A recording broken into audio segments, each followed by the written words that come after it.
Hello.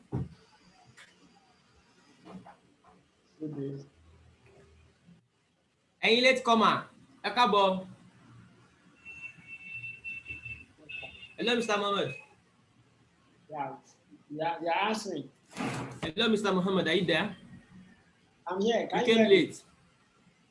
I've been here. Yes, I can hear you very well.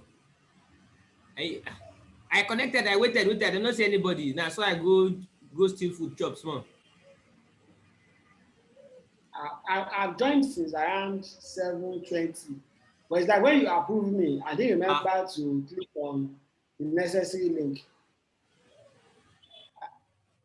I didn't remember to connect when you later approved me. Anyway, did you do your assignments? Apologies. Have you done your assignment? Did you do your reading assignment, Mr. Mohammed? When I watched and I listened to... Mr. Mohammed, did you do your reading assignment? I read and I also watched. But I read and also watched. I just do my normal... What did you watch? Tell us, what did you... Because what happened... Actually, you were told to read something specific. What happened is that I slept off at the late end of that last session. So when I downloaded the yes, I've not watched it to the end to see where they say we should do assignments. That's the no, but I sent it to the group now, Oga. Group. Yeah, they group now. Yeah, I didn't notice assignment on the group. I sent to the group. This is proof that you read it yesterday morning, 9:20 a.m. Reading assignment. Oh boy. I actually saw the message, but I didn't read it, but I saw it. Let me put it that way. Okay. But I actually did my quiz, and the quiz came after the reading assignment. I also saw your post about Esther. So let me go oversight. I saw it, I didn't read it. Let me put it that way. Okay. What is wrong? People are getting Odo in the quiz. Why? What's going on?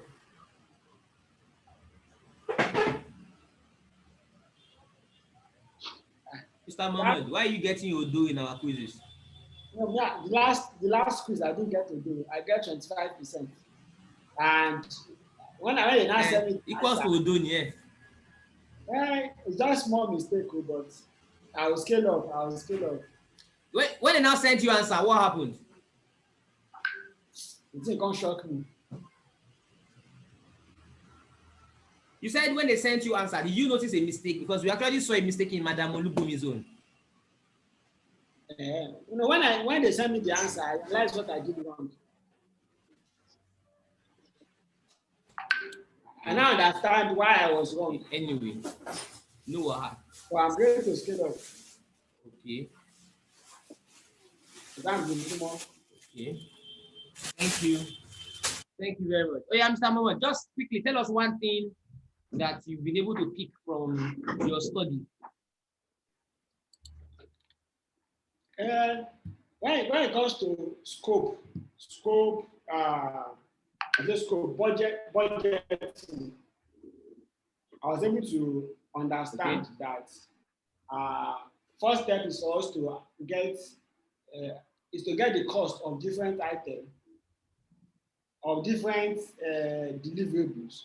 Even after getting the cost and a budget for them, we need to now have a like a budget limit and also as a reserve to capture variances and also to capture unexpected expenses. And looking at scope management, when it comes to the aspect of budgeting, because they are connected, it's always good to check the record and when any new stakeholder is added, and also to check the change register so that if there is any changes that will affect the the budget, one can plan for it accordingly. You have said many big terminologies that I wish I could drill you to know if you really know the meaning, but unfortunately, I want to limit this thing today. I want us to make progress because our this thing don't do too much. Thank you very much, Mr. Mohammed.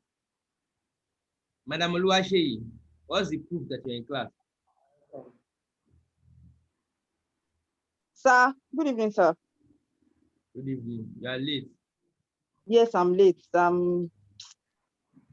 Yeah. What? My little girl is not feeling well. Mo ń administer oògùn gan mo ṣe ń sọ̀rọ̀ yìí. Oops. Sorry. Yes, sir. So ẹ má bínú sí mi. So what's your contingency drug reserve analysis activity? Contingency. Ẹ wo. Sometimes when yeah, that's fine. Sorry, darling. Please take it. All right. Sorry. All right. No worries. Greet her for us. Can the question here again, sir? So my people, I welcome you once again to today's class. Madam Olubumi, Good evening, sir. She did not want to greet us before.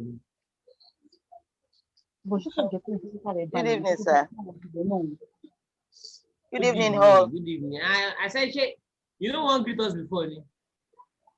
No, you were talking to Mr. Mohammed, so I didn't want to.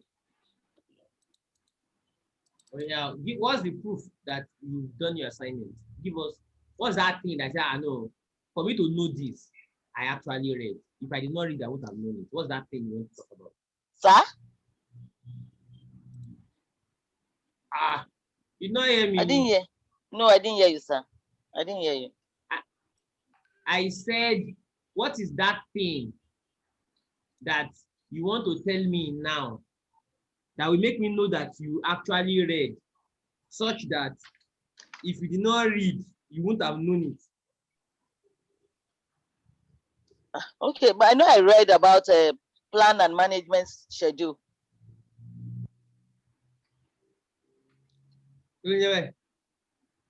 That's what you ask us to read now. Schedule communicate. Sir? It was cost. It was cost. That's what. Not schedule. No, check, sir. You said we should start from. No, you actually asked us to start from cost estimates and then budgeting. Then after that, to plan and management schedule. Okay. And tell us now. Tell us one concept that you picked from what you read. For budgeting, what I read about budgeting, I read about the guidelines to determine a budget. You know, before you can determine your budget, you know, you must have estimated the cost that is required to carry out the job. Then you have guidelines. I'm listening. Yeah, but you also have guidelines that you use to determine the budget. One of those guidelines is to first review the costs. Okay, let me ask you a question. What is the difference between Between what, sir? I'm listening. Review what? You said cost I'm management listening. plan. You were saying something. Cost management plan. You review the cost management plan. You review the resource management plan. Then your scope baseline, the project schedule,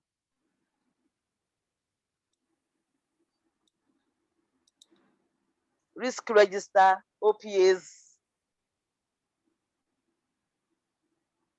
cost aggregates, aggregation. Hello, sorry, I went off. Sir,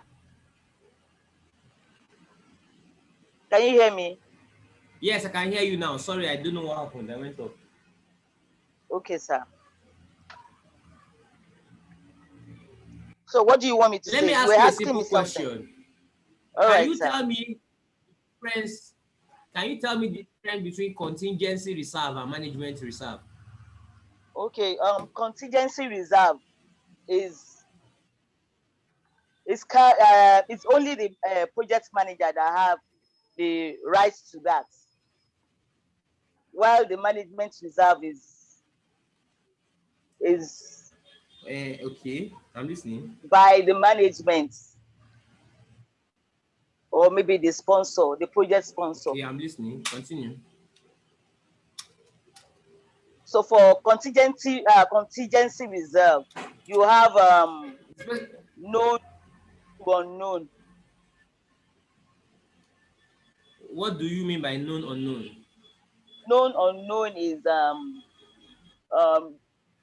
let's assume you have a project that you are on, but you know that some things may come up, and you already reserved some funds for those.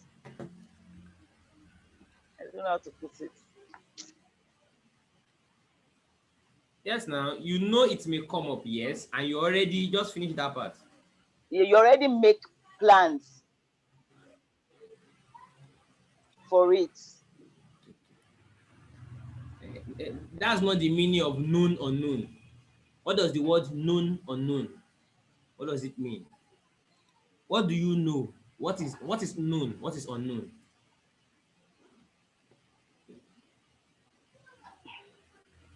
So let me help you. What you know, what is known is that it can happen. What is unknown is, will it happen? Do you get that, Madam Olubumi? Okay, what is known? For example, hello, is Madam something Olubumi, that are you you know there? that will happen. Okay. I'm here. Known That is something can you know happen. will happen. You Something know that it can happen. But unknown is what you are There's not a difference sure. between can happen and will happen. No, don't make the mistake. Oh. Something that can happen. Anything. Yes. That's the known. Yes, that can happen. That's what. Something that can happen. You know it can happen. Yes. Then the but unknown. You don't know for certainty. You don't. The unknown is that will it happen? It can happen, but you don't know if it will happen. Okay. So, for example, Madam Olubumi. Yes, sir. Right now during this class, do we know if my internet can trip off? Do we know? We don't know. No, we know it can trip off. We know it can trip off. But if it will trip off, it can trip off. Is what we don't know. Yes, it's what we don't know. Yeah. You understand? So what that means is that if this was to be a project, if we can set aside some amount of money to take care of her, we know it can trip off. If it trips off, this is what we need to do. Use this money to do this if it trips off. So that money is from your contingency reserve to take care of the uncertainties that you know can happen, but you don't know if it will happen. So can you now explain management reserve with this analysis? For management reserve, Madam which Olubumi, is are you on, there? yes, I'm here. For management reserves, Yeah, proceed. which is management reserve, which is unknown. Okay. That we don't know if it will happen. Okay. So we have to set this fund aside Okay. for it in case it Yes, you are happens. correct. Unknown unknowns. That is, those unknowns that we are absolutely blank about it, that we don't even know, we don't even have a premonition of the existence of that uncertainty. For example, Madam Olubumi, I'm sure you will agree with me that in terms of managing uncertainty, the COVID whatever that happened last year that is yet to finish itself, a lot of people who are planning their projects, they would not have set across aside some money to handle COVID matters as far back as in early last year. It was not even early. October last year. October last year last year, I mean 2 years ago. 2019. When was COVID now? COVID is 2019. October 2019. Whoever was working on the project there, it's not likely that they will have set aside some amount of money. Where okay, if COVID comes, this is what we will use. Shey you get? Yes. So you couldn't have set that amount money aside, but you could have set some money aside to say all the things we can imagine. This is the amount we use to take care of them. This second amount of money, we want to use it to account for unforeseen circumstances. You get that, Madam Olubumi? What you Yes. usually call unforeseen circumstances. That is unknown unknowns. You know, if you can foresee it, it's no longer unforeseen. You understand? So when you say unforeseen circumstances, what you are saying is that you are setting aside some amount of money as your management reserve to take care of those things you didn't even have an idea that it was coming. So, well, for the So, and the contingency, difference is that does that mean I'm with for that you. of the contingency, it is something that you can foresee? Yes, actually, that's why you say known unknowns now. You have an idea Okay. that it can happen. You already have an idea that it can happen. For example, Madam Lubumi, right now as you're in class, what are some known unknowns in this class right now? In this class? Yes, ma'am. Oh, the unknown. The known unknowns. For example, in Internet. this class right now, internet might just cut off, and then the second alternative too might refuse to work. Then, God forbid, your device can just switch off and not come on again till tomorrow morning. Mm. You understand? The fact that you can even guess it up in your mind means that it is a known unknown. Anyway, Okay. let's move on. There are some other concepts on that course that I just skipped because of time. You can read that one up in the books or in the manual.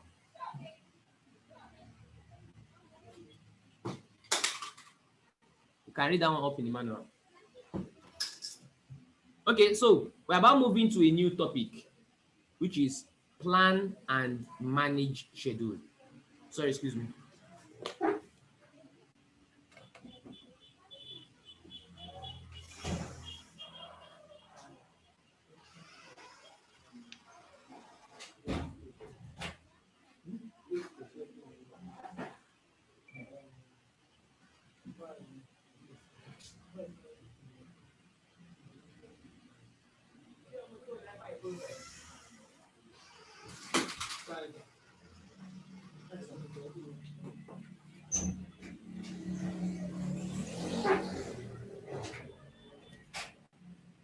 Yes, sorry. Okay, so we said plan and manage schedule. Plan and manage schedule. Okay, here are our enablers. How many do we have here now? 1, 2, 3, 4, 5, 6. Madam Olubumi, you said you have read schedule. We have walk us through, please, quickly. Enablers. Estimate project task, milestones, dependencies, story points. Okay. Utilize benchmarks and historical data. Prepare schedule based on methodology. Okay. Measure ongoing progress based on methodology. Modify schedule as needed based on methodology. Coordinate with other projects and other operations. Okay. So do you mind justifying for us from the beginning? I should justify what, sir? Each of the enablers. The enablers. How are they related to the task here at hand? How are they related to the task? Yes, now, are you new to justifying, Auntie? And now the enablers we have here, we have estimate project task, estimate project tasks, which are the milestones, the dependencies, and the story points.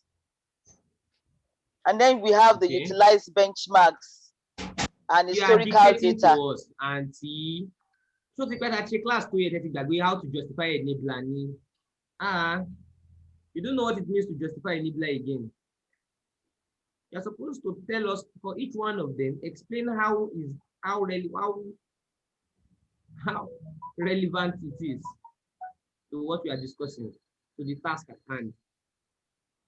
To plan and manage a schedule. Schedule, yes, now.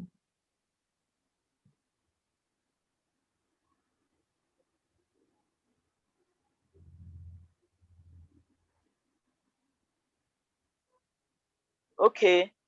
For before you can be able to manage and plan your schedule, you should first of all estimate the project task that are needed.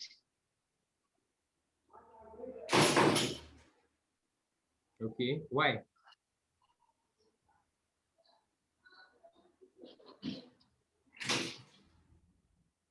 Why do you need to do that?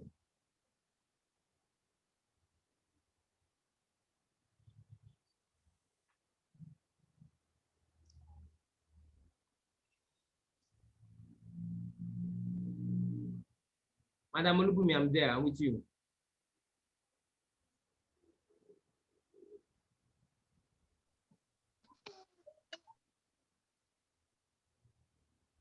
Madam Olubumi, are you there?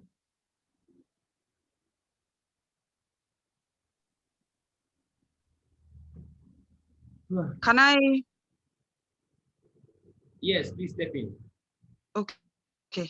So my first question was supposed to be the fact that this is different from what we had before, because for the first one, you first of all would define activities, but I think this is one of the points of differences. So estimate project task, as she said, has to do with working with the scope that has been broken down, the tasks in this case, and apportioning how long it will take to carry out those activities. So more like an estimate. And if I will link that to enabler 2, you will need to utilize benchmarks and historical data. So for example, probably past projects that are similar, you can then compare how long did it take to do this. So for example, maybe if I will use one of my activities in registering a new product, for instance, I will use the NAFDAC regulatory process. So that is at least it's a given for registering a new food product, and we sort of know how long it takes. So I utilize benchmarks and historical data in that case to estimate the timing for that particular task of the project. Then if I will link that to enabler 3, prepare, sir? Sorry, did you say something? Okay, so that will link that to enabler. Proceed, please.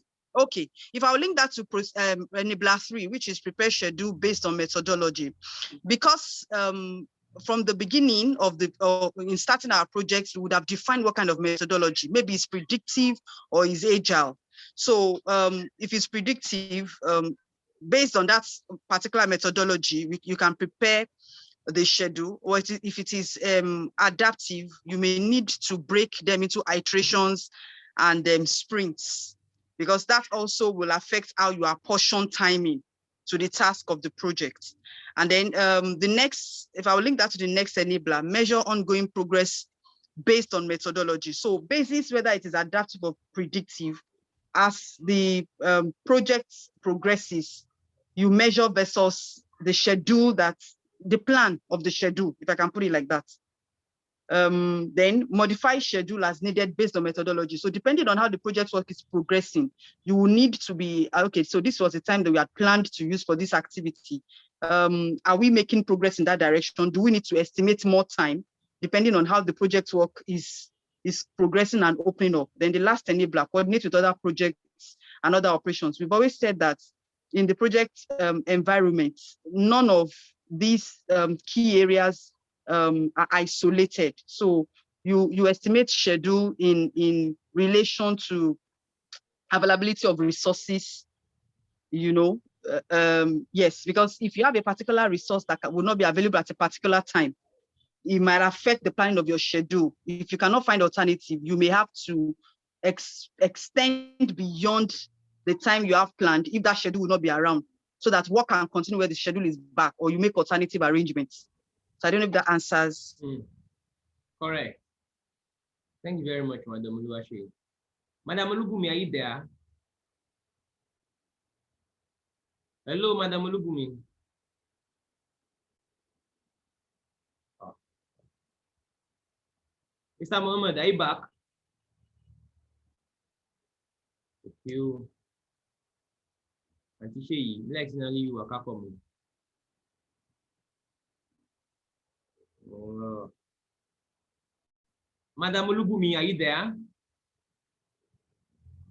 Hello, sir. Ciao. What happened? Just ran away. Hello, sir. Money, what happened? You ran away. No, I didn't. Anyway, I didn't. Did you hear the discussion by Madam Oluwaseyi?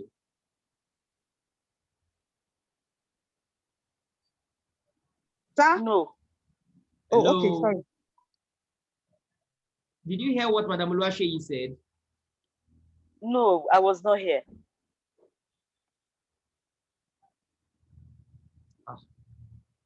Oh, God.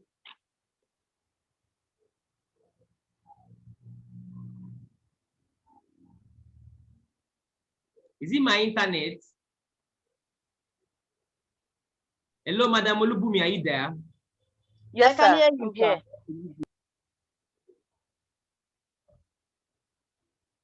Okay, I should just continue talking. I should not ask you a question, have you? No, I'm here, sir. I'm listening. No, Allah.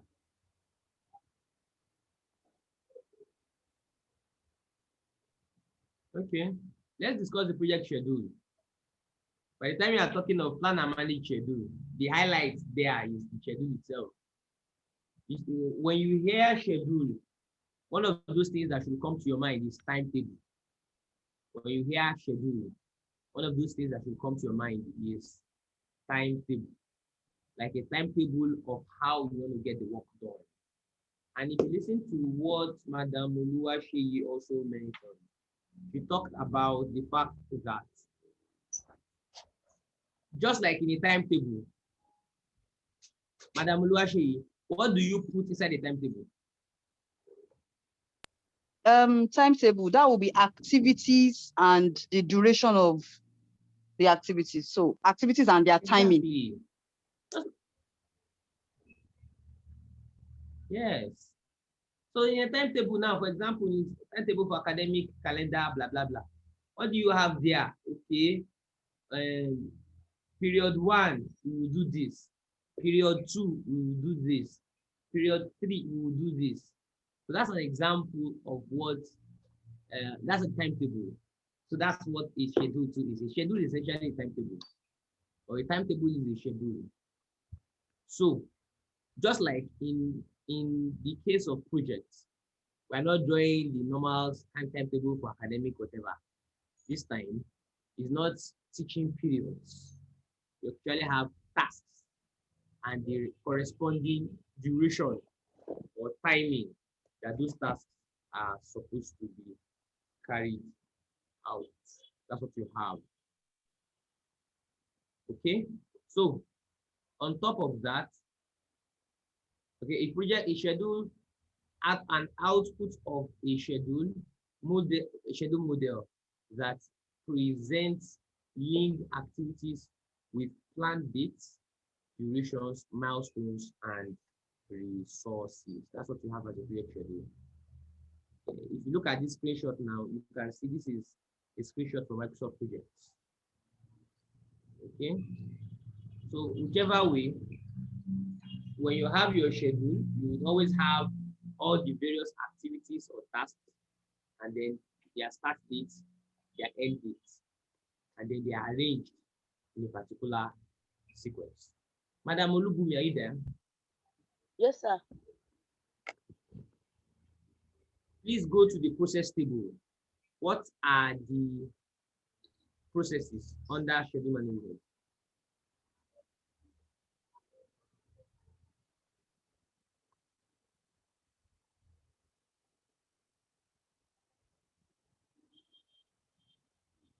Have you seen it? Yes, sir. Under What schedule, are the processes under schedule management? plan schedule management, Okay, define activities, okay, sequence activities, okay, estimate activity / duration. Oh, sorry, estimate activity duration. estimate activity. Okay, Develop schedule, control okay. schedule. Do the processes make sense to you? Can you see a progression? Sir? Money, do the processes make sense to you? Can you see a progression? Yes. What's the progression? Can you describe? You first of all plan your schedule by putting them into writing, like a document. And then you are define the activities that to be in your schedule, the activities that you want to be carried out. And then those activities will have to be sequenced.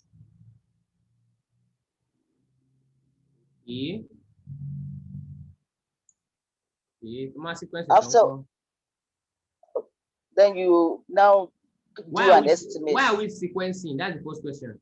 Why are we sequencing? Why are we sequencing?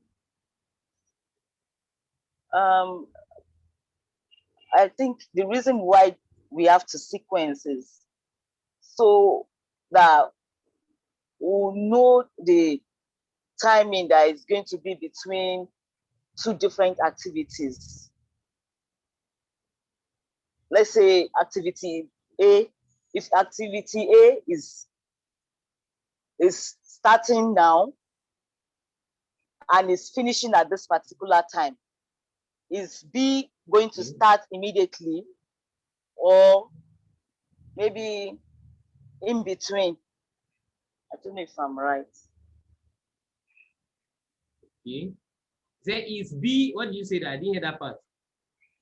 If B is going to start almost immediately after A finishes, or Okay. while A is still on, B may also start. That is even a small part of sequencing. Okay. That's a small part of sequencing. The reason why you are sequencing is not even about starting immediately or not. It's about how do we even do the arrangement. Should activity B start before activity A or not? That's what we mean by sequencing. Are you there, Madam Olubunmi?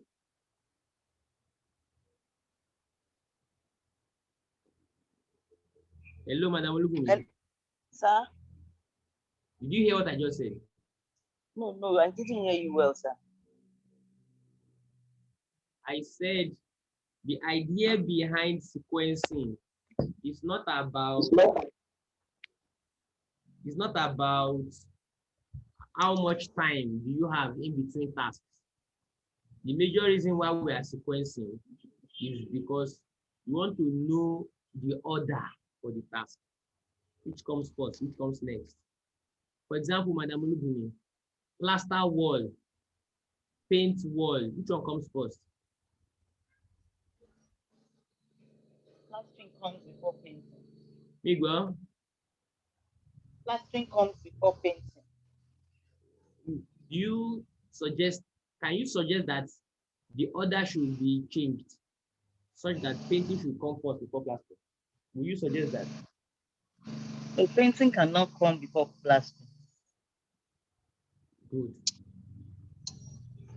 So that is the reason why we have to sequence. It is one thing to already have all the tasks that you want to carry out. You can have it on ground, but you still need to sit down and sequence. Do you now understand what you like sequence, Madam Olubunmi? Yes, sir. Yes. Okay. All right. I want to stretch small. Let's go on short break again.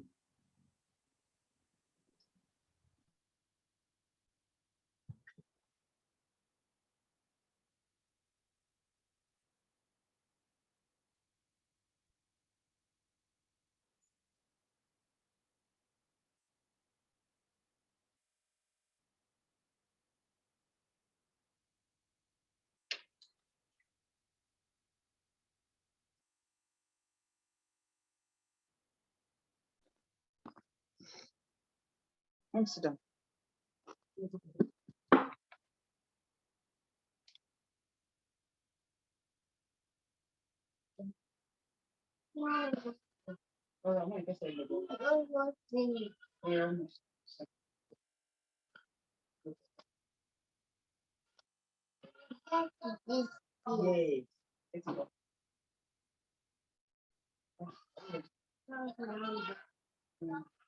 From here, it's going down.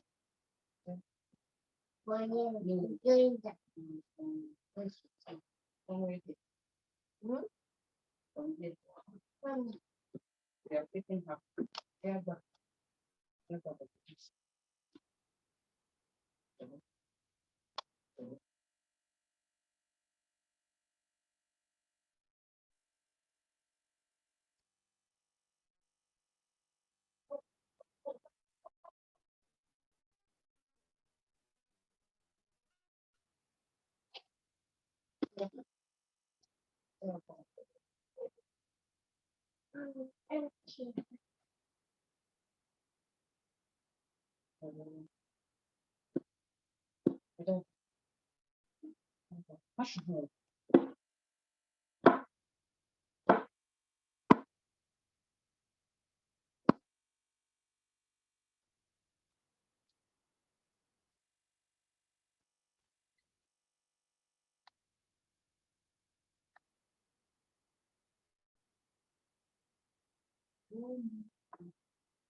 Oh.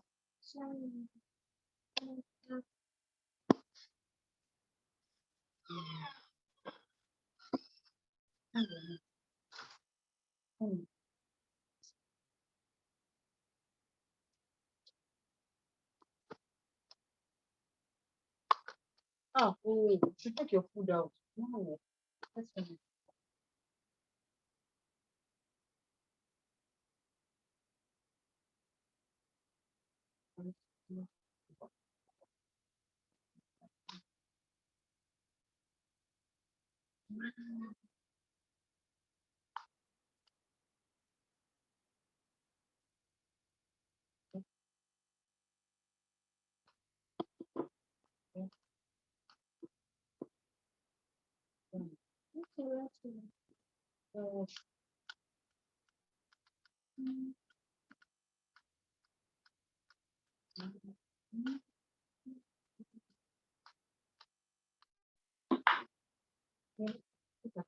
Read the Bible.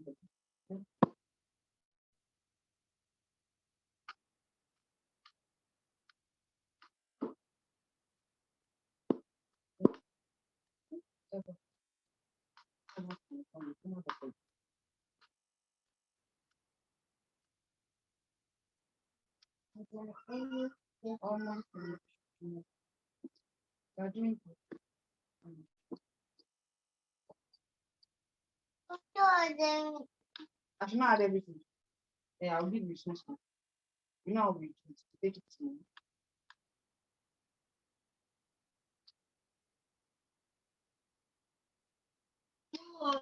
Yeah. No. I'm busy. Yeah. Forget. Wait, wait, wait. More than what? I'm going to finish all of them. Who asked you to don't forget? But I think about it. Oh, okay, the one that we, but we put the name. Yes. You want to finish a whole one.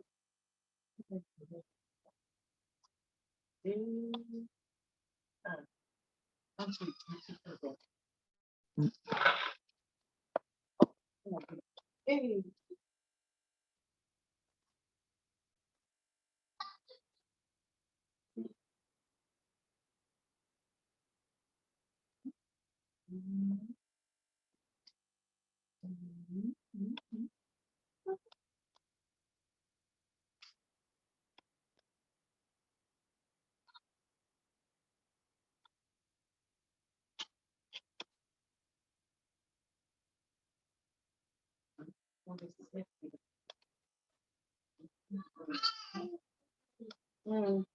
Yeah.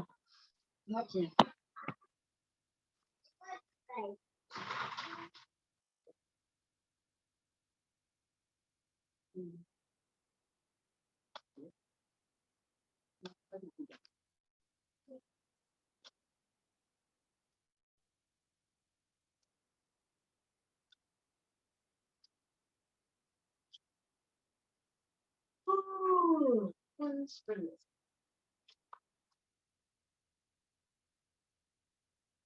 Yeah.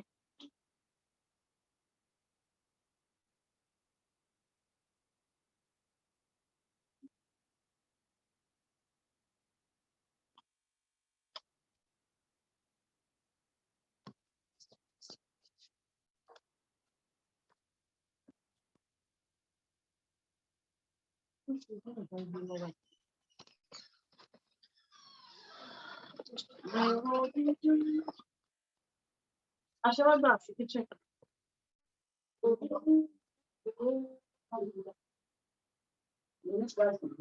lóun fẹ́ ya ẹ̀bà ló fẹ́ gbà.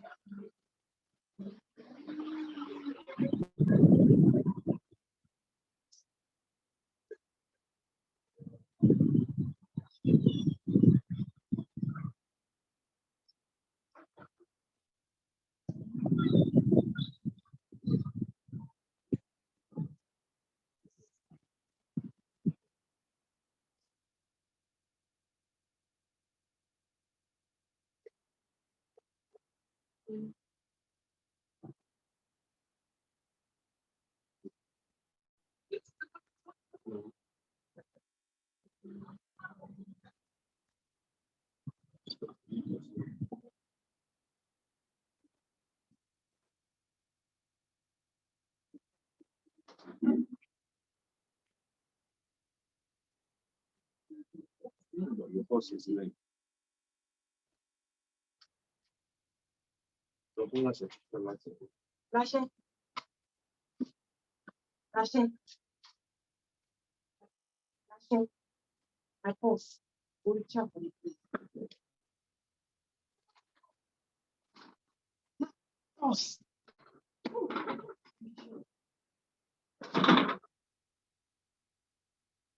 What are you?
Hello?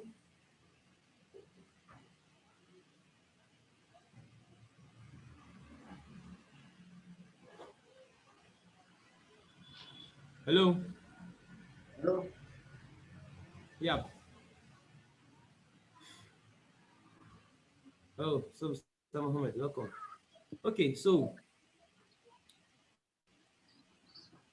let's proceed with what we were explaining. We are currently discussing matters around scheduling. We have mentioned the importance of scheduling, such that it's one thing to be able to know what exactly it is you want to do on the project. That is, it's one thing to be able to say, this is the scope of the project, this is what I want to get done. Then after that, then the next thing now is, okay, this thing I want to get done, what do I need in terms of timing? This particular activity, how long will it take? How long will this take? How long will that take? And then definitely in being able to estimate the duration that you'll be needing for various activities, you would need benchmarks and historical data. They could serve as a good, like as guidance to, when you want to come up with your own estimates. Then there's something I want you to understand. When you say, Mr. Mohammed, do you remember your WBS? What's WBS? WBS is work-based structure. Work what? Schedule. Work-based schedule. Work package schedule. WBS. Work-based structure. Work-based, oh boy. Work-based. Work breakdown structure. Work breakdown structure, which contains the details of the decomposed activity, the full details. Okay, anyway, when you draw up your WBS, the lowest level of WBS is called what, Mr. Mohammed? What do you call those things at the lowest level? Activity. They are called work packages. Okay. They are called work packages.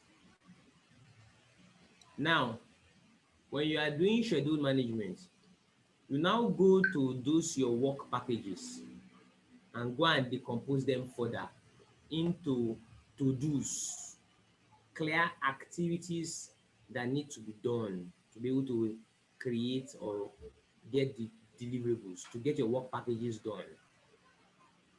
So it is those activities now that you now want to manage.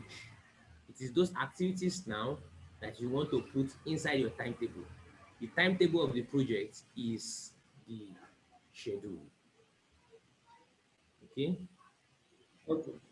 Mr. Mohammed, can you read out schedule management plan? What does it mean? Schedule management plan is a component of the project or program management plan that establishes the criteria and activities for developing, monitoring, and controlling the schedule. It entails Okay. It describes how activity will be defined and progressively elaborated. Okay. It has to do with identifies a scheduling method and scheduling tool to be used, determines Okay. the format of the schedule, establishes criteria for developing and controlling the project schedule. All right. Remind us of the various components of a project of a schedule management plan.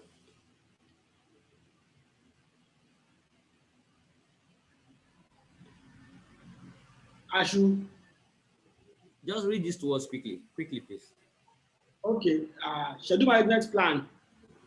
Components of the schedule management plan. 1. Project schedule model used.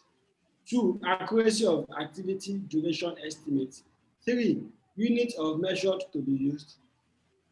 4. Organizational procedure links used with the WBS. 5.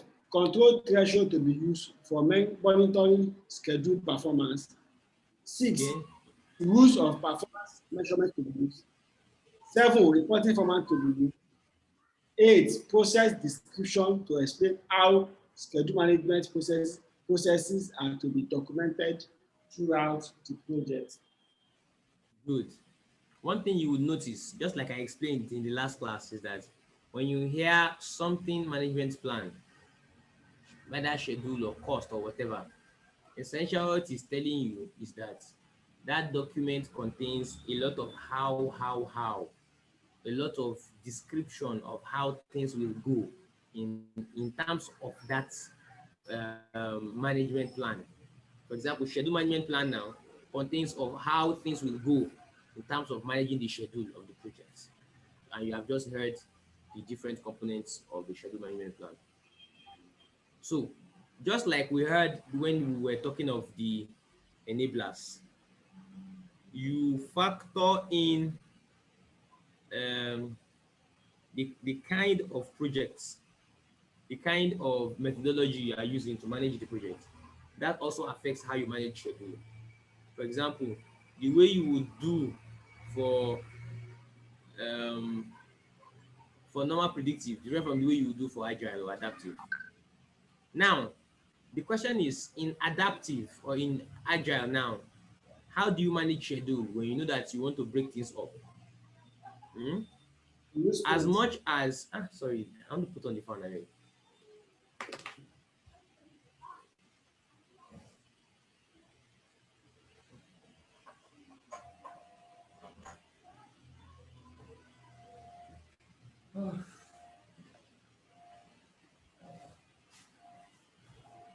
Mm, okay. So what I said is, how do you manage schedule in an agile environment? It's 2030. So what this is telling you essentially is that um, total project timeline may be developed. What this means is, as much as the project might not be predictive, it doesn't mean that you cannot have an idea of what's the total duration for which you want to do. Mm? And then individual activities may be scheduled iteratively. Two main iterative approaches: iterative scheduling with backlog, on-demand scheduling. When you say backlog, Mr. Mohammed, do you remember the meaning of backlog? Yes. What's a backlog? Backlog is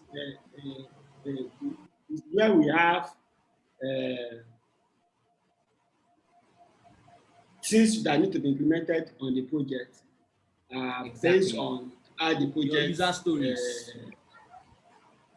Your user stories. Yes. Your list of user stories that are pending that you want to work on. Backlog now, undone. Hmm? So when you want to do scheduling for agile projects, you could do iterative scheduling with your backlog. Look at what you have left in the backlog and say, okay, oh yeah, sprint 1 we'll do this, sprint 2 we'll do this, that kind of thing. Or you can do on demand, that is instantaneous scheduling. Okay. Iterative scheduling with a backlog, what does this mean? Progressive elaboration. I don't know if you've come across the term progressive elaboration. So this just means that as you move, things get clearer. Plan with the little information you have with you today and know that as you are moving on, things will be getting clearer. That's what it's meant by progressive elaboration. So it uses a specific time window, like 2 weeks. That's like the duration of a sprint. So requirements are defined in user stories. What do we mean when you say requirements are defined in user stories? Mr. Momo, do you remember? We discussed it. Abi, have we? Did we? Are you there, Mr. Moment? Yeah. When you say requirements are defined in user stories, do you remember? Yes, I remember we spoke about it. I can't hear you. I remember we spoke about it. Okay. Essentially, what it means is you are redefining your requirements into a user-focused kind of speech that is tied directly into the benefits to the project. So when you want to give a requirement, you're actually giving something more, what's the word?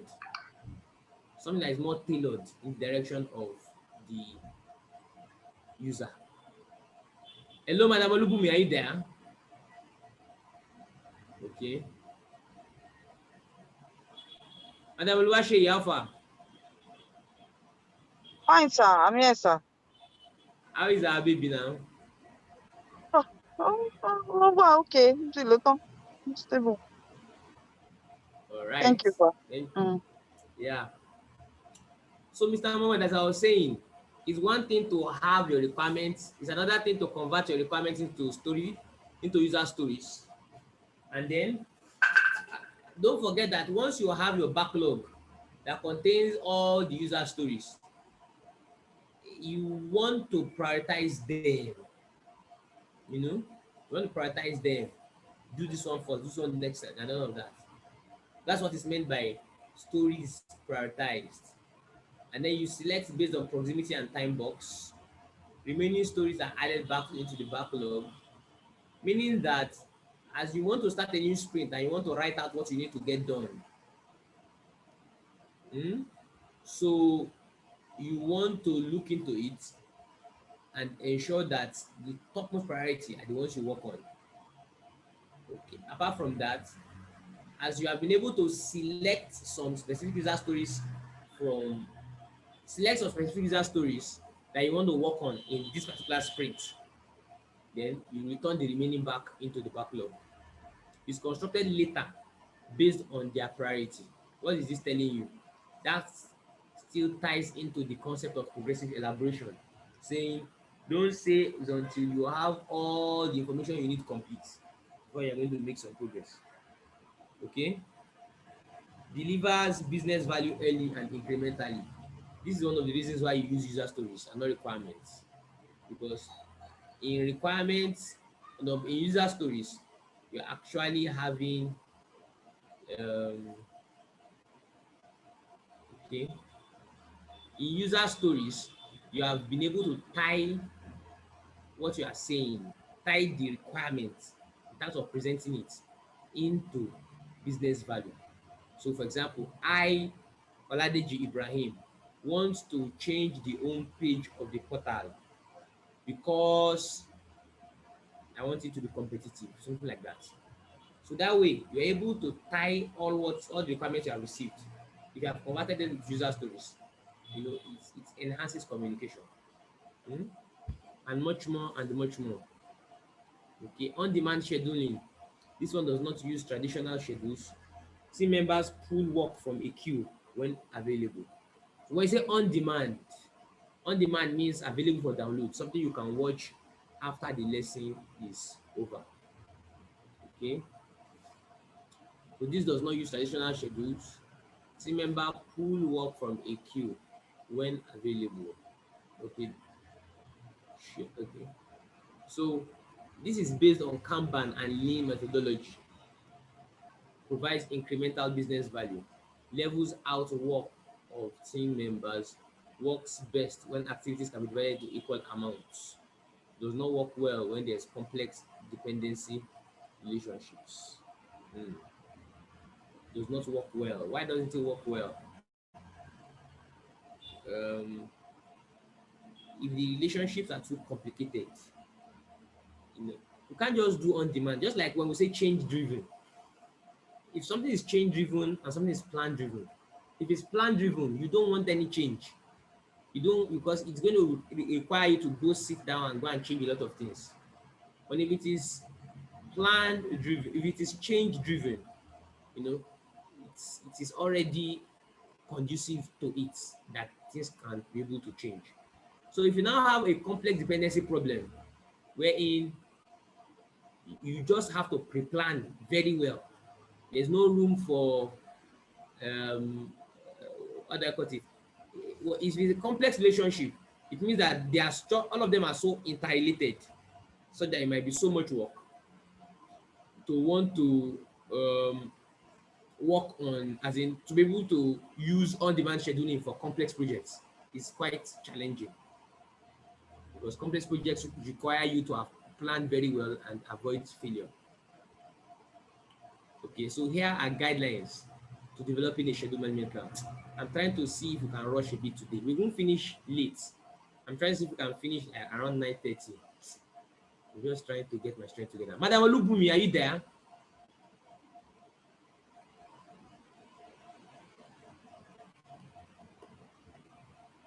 Mr. Mohammed. Yes. I just wanted to confirm that you're in class. I'm here, sir. What happened? Oh, I have to quickly attend to something. Okay. So project activities. Mr. Mohammed, you remember I was explaining to you that activities are what you get if you go to the lowest level of your WBS that has your work packages. Yes. Don't forget, your work packages are a chunk of the scope of the project. So for each of your work packages,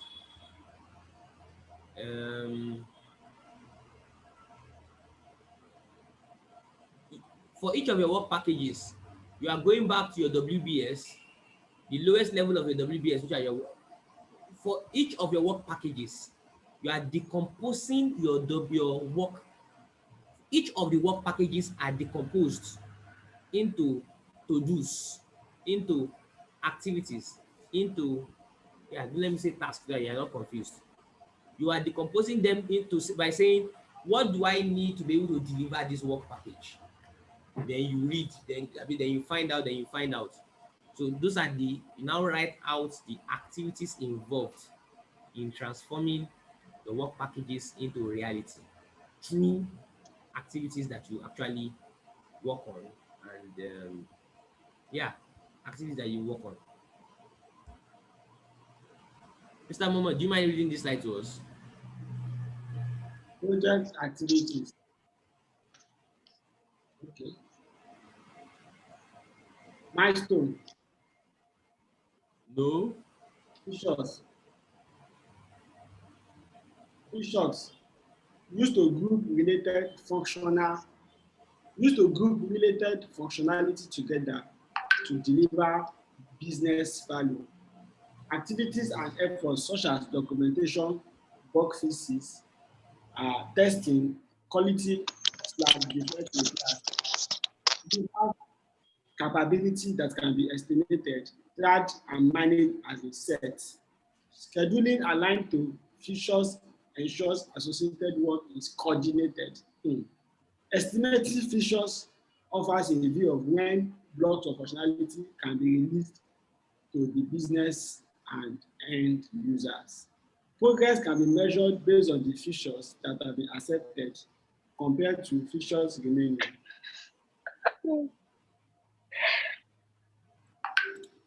Yep. Mr. Mohammed, are you done? Yes, yes. Okay. If can you give me another word for milestone? Can you think of a word for it? You can call it a completed sprint. Not necessarily, but you're on track. Maybe a completed feature. If the feature is No. big, A milestone is like if you put a flag to mark this point sometime in the future based on some other events. For example, when you say Vision 2020, what does that tell you? It means that they have some specific things they want to get done by year 2020. So those are examples of milestones. Hmm? So you have guidelines for estimating. Mr. Momo, do you remember estimating techniques? yes, it's a Give me general examples. rough, rough of order, para metrics estimating. We can't hear you. Rough of order of magnitude. No, that's not what I'm asking you for. I'm asking you for I can remember the other one now. okay, yeah. Something estimating. Parametric. Parametric Yes, estimating. parametric, correct. And that one has to do with metrics based on historical data. Then we have we have Analogous. analogous estimating and as I said they go, hey, that's the way I go school. Oh. I've forgotten the third one. Oh. 3 point something. 3-point estimating. Mr. Mohammed, are you there? Yes, I'm here. 3-point estimating. Are you hearing that for the first time? I've had this before. Go do it and I check out. Okay. So let's discuss the concept of dependencies. Mr. Mohammed, Yes. dependency essentially means that what is the relationship between A and B? Does A need B to work? Does B need A to work? So that's understanding that is what is meant by activity dependency. Just like the example I gave Madam Bumi the other time, I said, if you want, what's the example I gave you now? Okay, I said plastering and painting. You want to first of all plaster before you paint. Hmm?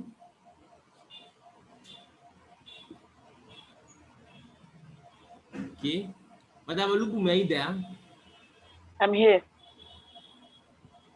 Okay. Does this slide make sense to you? Yes. Okay, so what sense do you make out of it?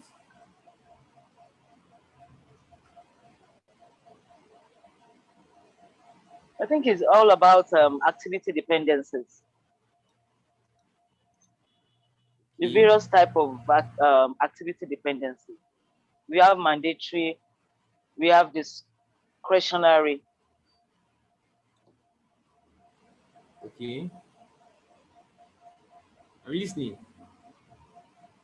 And then it's also about external and internal dependencies. Okay. Okay. External and internal. Do you understand the distinction between mandatory dependency and discretionary dependency? I think mandatory dependency will be going by the name mandatory. You have to do it, whether it's Whether it's what? convenient, whether it's okay for you or not. It has to be done.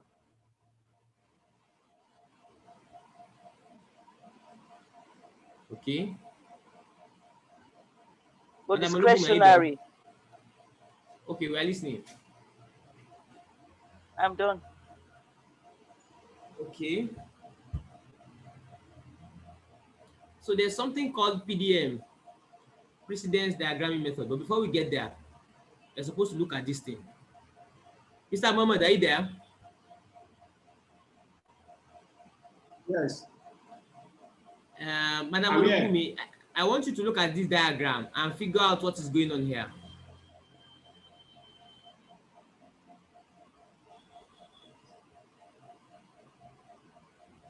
Okay, Mr. Mohammed, can you see everything clearly? Yes, I've seen the diagram. Okay. I also watched about it in that video. But that one was very long. I said, oh, which class? It was on 9. I think I speak inside English. Say what? I also watched it inside the video. The video was like the longest in the video I watched, like 40 minutes. Where they are explaining how they connect to each other. Yes. Okay. Do you still remember? No, because now diagram, so the thing not flow well. But at the end, I connect the dots. But I believe when we enter class, I will get it clearly. So Laura Kosha, I can assume that you are not a science student in terms of how do I put it? Okay, anyway. I want you to look at this thing. I want your explanation, Mr. Mohammed. Are you there? I'm here. Good. I give you 2-3 minutes. Okay. I want your explanation.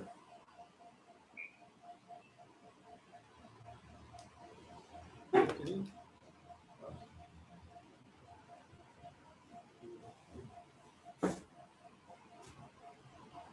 Okay.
Hello. Hello?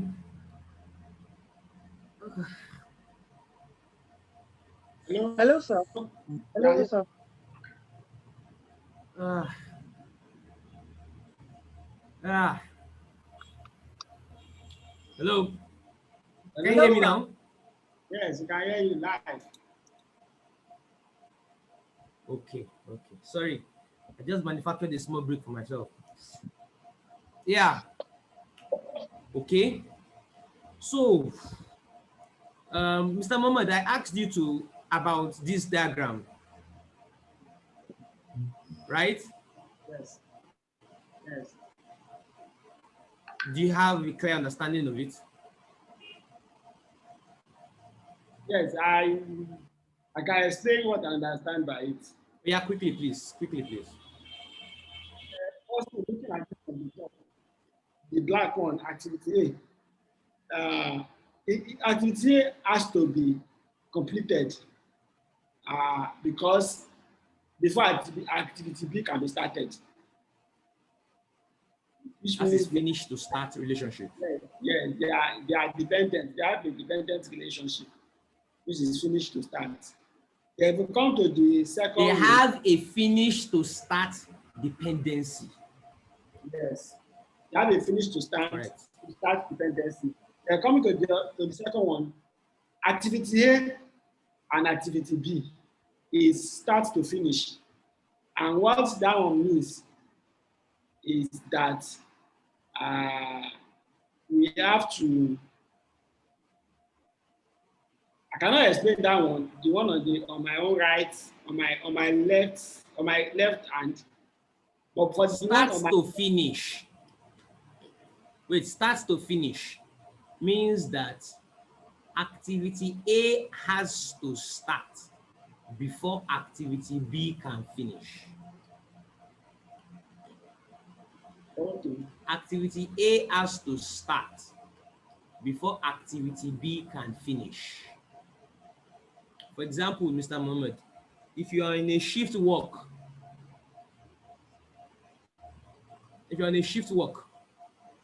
you will understand that a lot of times the other person's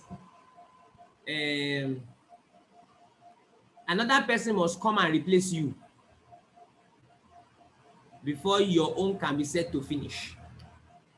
For example, if you are manning a particular thing at the moment now, somebody else has come to take over from you. Your own manning of that thing. So that person's shift can start only after your own shift has finished. I don't know if you get that, Mr. Moment. yes, I get that. Anyway, that's just an example of the start to finish. Then you also have start to start and you have finish to finish. Okay. So we talked about estimates. We've always been discussing issues of estimating, analogous, parametric, 3-point estimates, blah, blah, blah, like that. Okay, so Gantt chart. Gantt chart is, okay, by the time you want to determine, you want to draw up your schedule, now you have your schedule. That is, you've been able to see your activities, you have the timeline, the timing, start and finish dates for every single activity. You've been able to clarify all of those things. But it could be very, very overwhelming.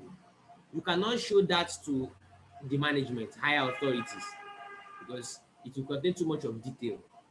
So what do? There's another chart called your Gantt chart. So your Gantt chart will show details, more of like your normal schedule, in and arranged in a way wherein look at this image. You can see the image on the screen. That's an example of a Gantt chart.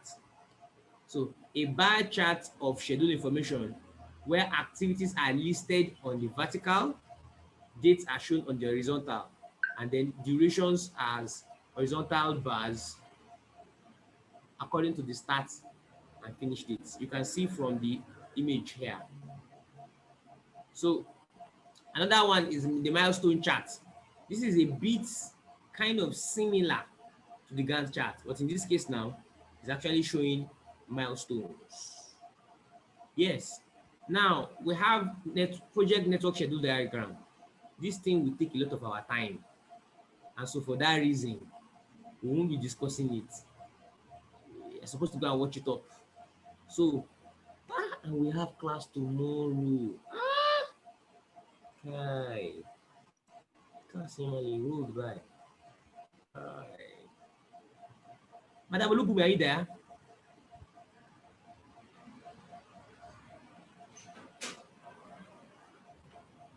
Hello, Madam Olubumi, are you there?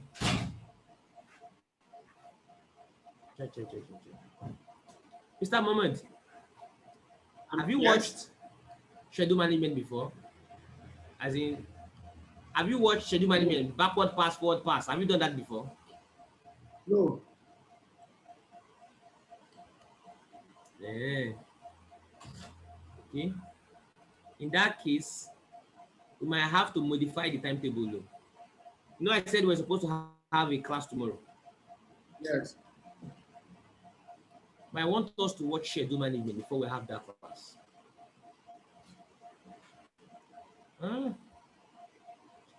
Anyway, we'll come back to the matters of the class.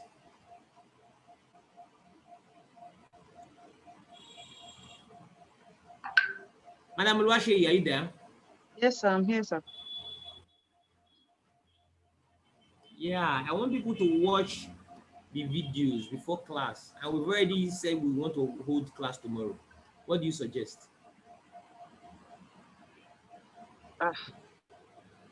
So maybe we can use tomorrow to watch the video. There's supposed to be class on Sunday now, Abi, 2 to 5. Also, because it was supposed to be tomorrow and Sunday. Yes.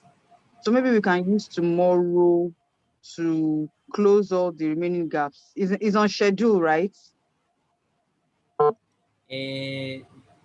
Schedule is the new assignment you'll be given at the end of today.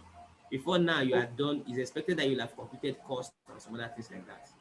Yes, but I want to skip all this network diagram and tell you to go and watch it. To watch it, Abi, and come to class if we have questions. You say something. I thought you added schedule to what we did last class, because She schedule to one ben. I mentioned schedule more. Although yeah, it was a lot. I couldn't finish. I started sharp already. Which one did you do? I started schedule. I finished costs. Moved on to schedule. So where did I stop safe? Okay. I've done defined activities. I think I was on sequence activities. Okay. Okay. Okay. Okay. No wala. No wala. So you want us So to let's use just tomorrow? prioritize.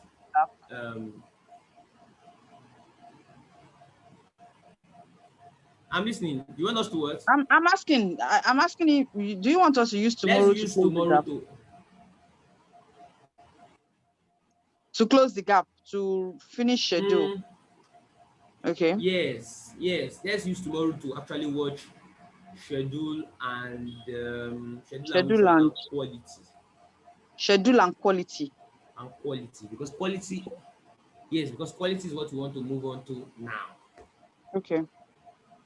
I skipped some areas and I'm not comfortable, except you go and watch the videos. It's not, okay. I can't just leave those huge gaps like that, but I just need to start skipping or else we'll not finish. We still have a long way to go, and today is supposed to be the second to the last date for us to start. So plan and manage quality. Okay, this is the next Plan one, as you and said. manage quality. Yes, yes. I had to jump. Plan and manage quality. Quality and quality of the products and quality of the deliverables. You want to manage quality. Just like we've always been explaining, the definition of quality here is not the English language definition of quality.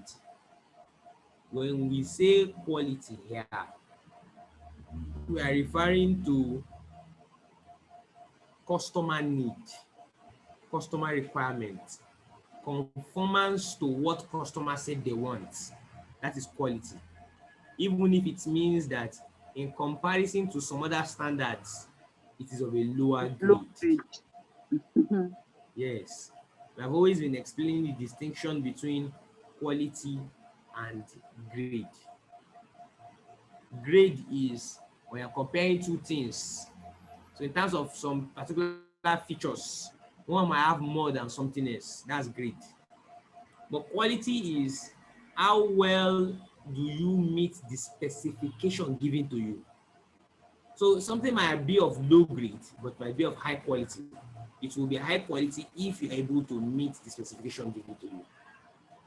So the enablers here are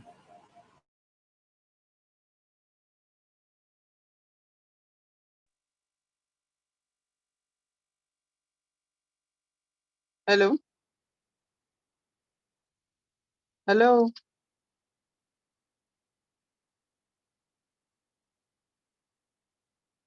Ah, network.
Oh girl, this one a serious outage, oh. Oh, go. Hello. This Hello, one a sir. serious outage, oh. I don't know what happened. Zoom Mhm. just refused to go. I don't know what happened. Zoom come hang abi kini ká pè náà. It just refused to Mhm. connect. Sorry. It happens like that. So I think, can we just take that as our second break? I we still want another break. No. Oh, I thought you Madam said class Oluwaseyi, was. have you stretched, or you still want to stretch? I never stretch, oh, but I thought you had said your class will finish early. I want us to So I finish didn't early even today. expect that we will I still know go that on break. anything from 9.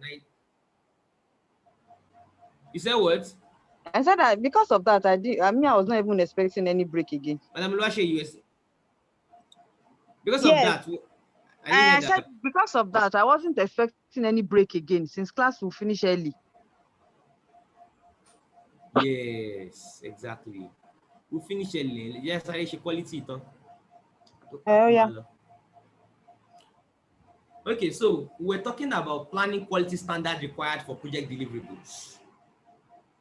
If the whole concept of quality is meeting what customer wants, achieving customer satisfaction in terms of their specification, then it means that you cannot manage what you don't know. So a very important enabler in meeting quality, in being able to plan and manage quality, is getting clarity around what exactly do we want to get done, and then you plan for how you want to actually meet the quality standards. And then you recommend options for improvement based on quality gaps.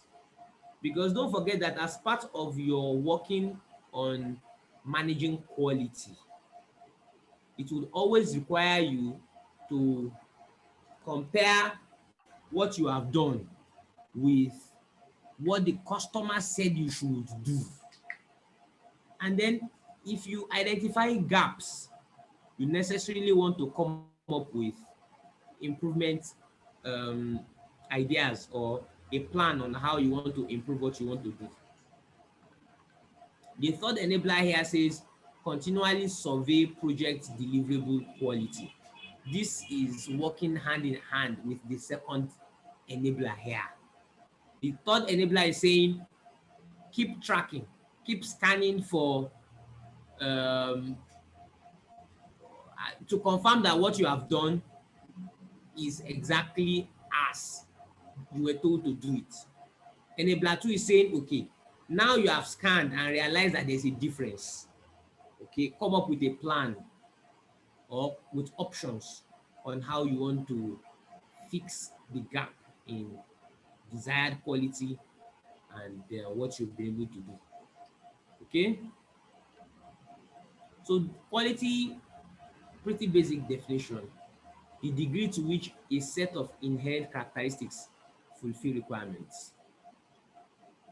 Madam Luashe, can you repeat that definition again? The degree to which a set of inherent characteristics fulfill requirements. What do we mean by inherent characteristics? Um, so okay, so I think we can say that inherent characteristics are the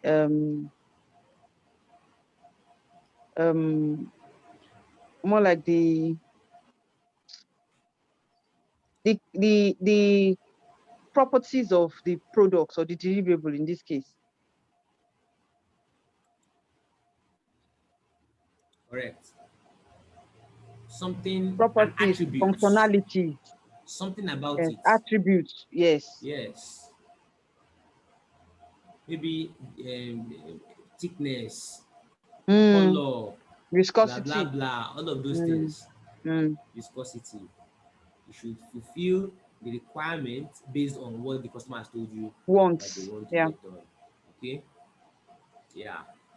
So a major difference between standards and regulation is that standards are generally accepted principles.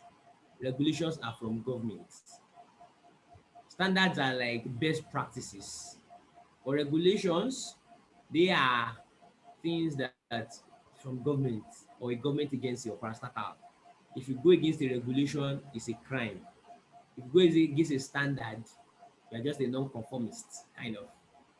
So note Mm. that. Validated deliverables.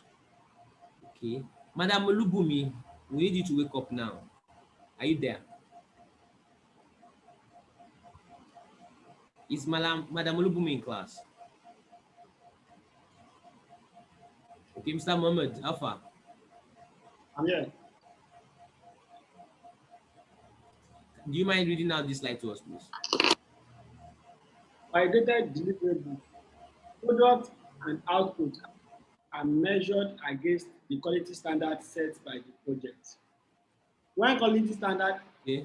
are neither met nor within acceptable ranges, corrections and controls Okay.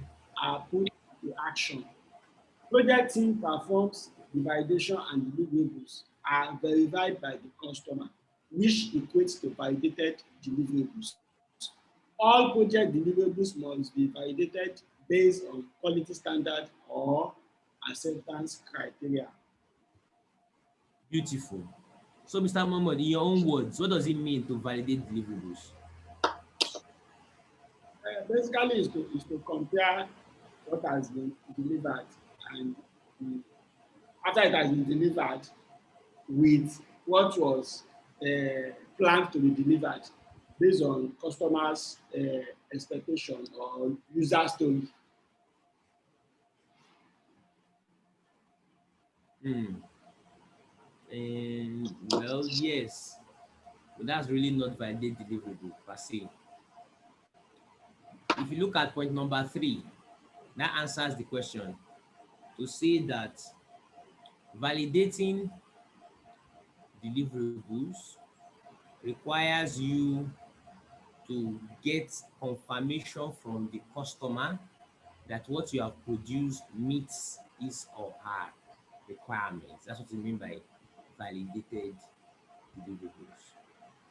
Okay, so this is a sample quality management plan. You have introduction, you have quality management approach, quality requirements and standards, quality assurance. Cost of quality. Okay, so generally you have different types. When you want to get the right thing done, there's a price you have to pay. That's why you find that a lot of people cut corners because they don't want to pay the price for getting something good done. If you want quality work, you need to pay the price of quality. So they call that cost of quality. That is the amount of money you need to invest to be able to achieve quality, to be able to prevent non-conformance to requirements, appraisal of products or services for um, conformance to requirements, failure to meet requirements. So there are two major types. You have the cost you incur to be able to conform, and then you have the cost you incur um, to patch up things after you did not conform. An example of cost of quality, cost of conformance is training cost. You are spending that money to be able to Prevent. you are paying it forward. When you train your staff Mm. or when you train you said what? I said When you when you train are your looking for the staff word to be able to or you prevent train members of your project team, quality okay? slips.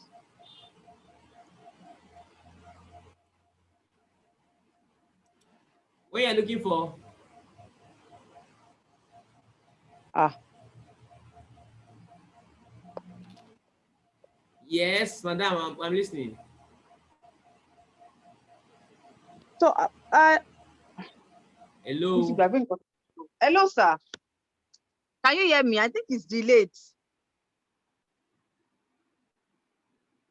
Hello? Yes. Hello. Is it my network? Hello, sir. Hello. Mr. Mohammed. Yes. Okay. It is network again. Yeah, I can hear you. Okay. Yeah, I think it's his network. It's not. I can hear you too. Okay, sir.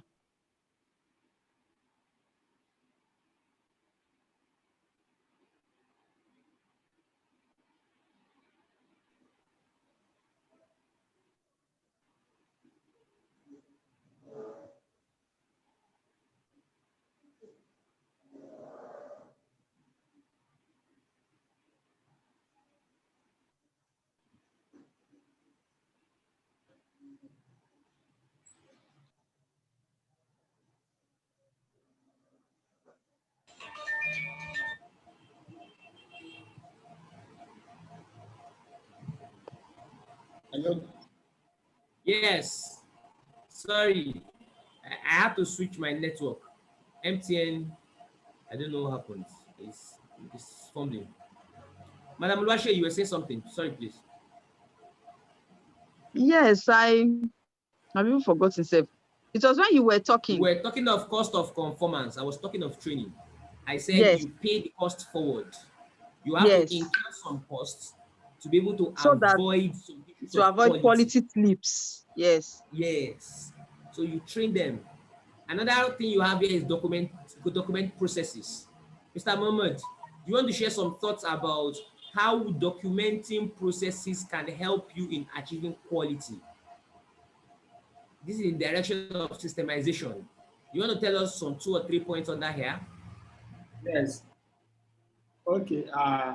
To enhance quality assurance, I think it's critical that every processes, especially for tasks that are repetitive tasks, should be documented.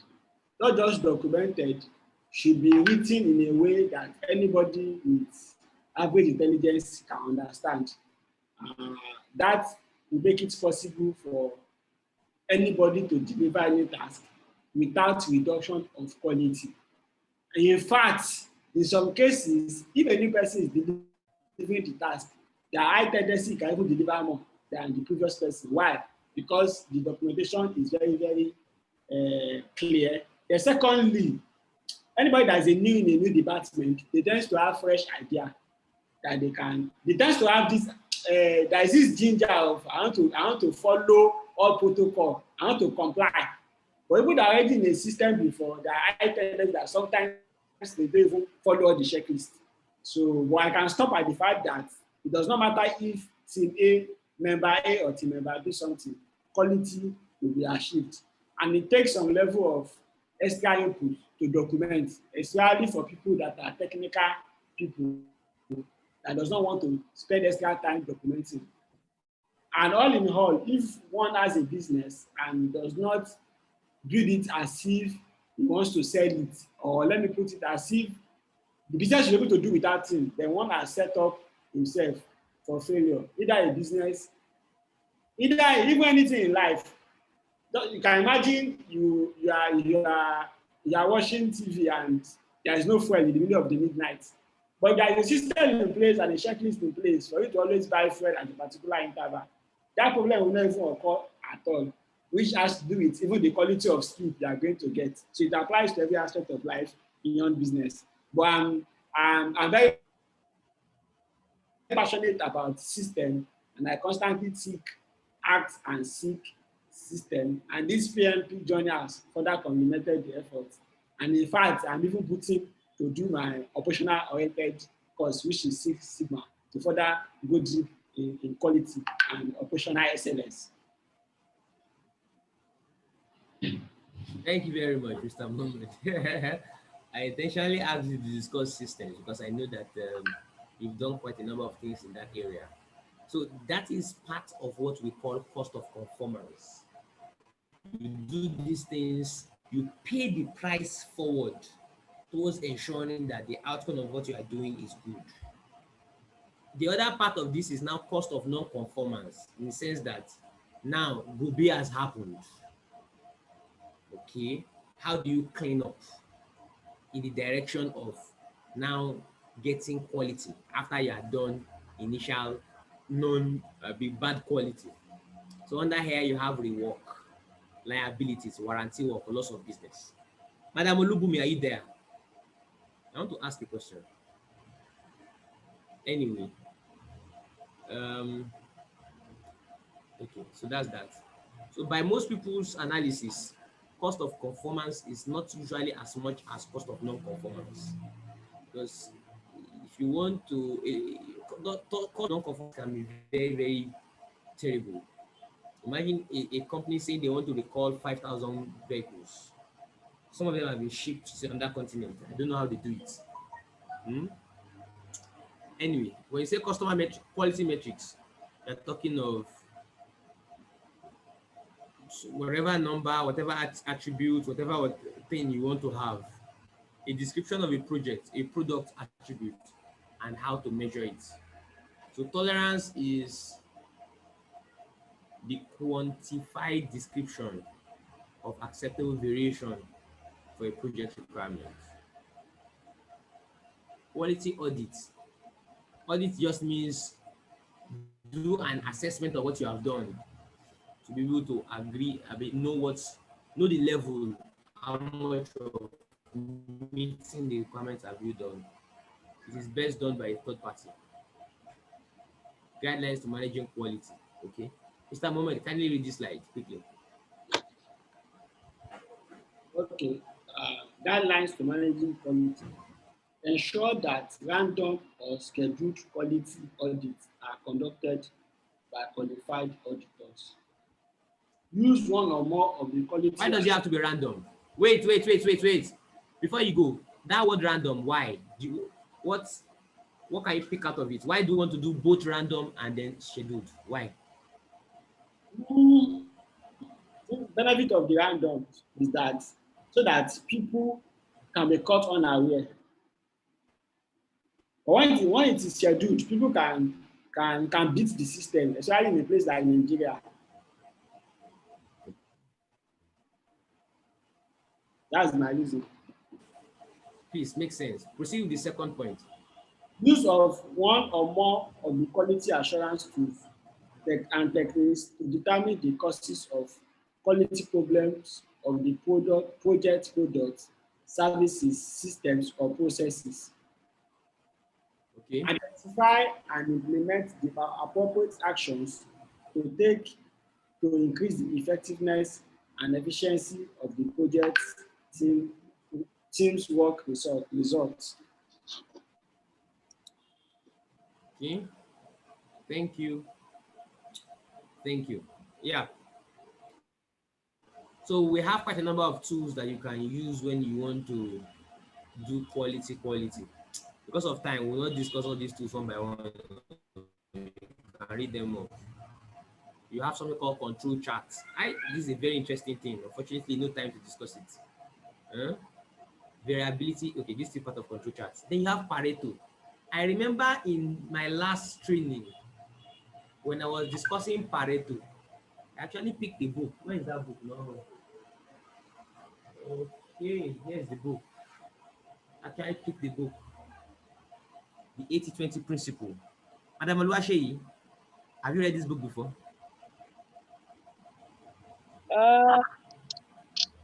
I'm not so sure.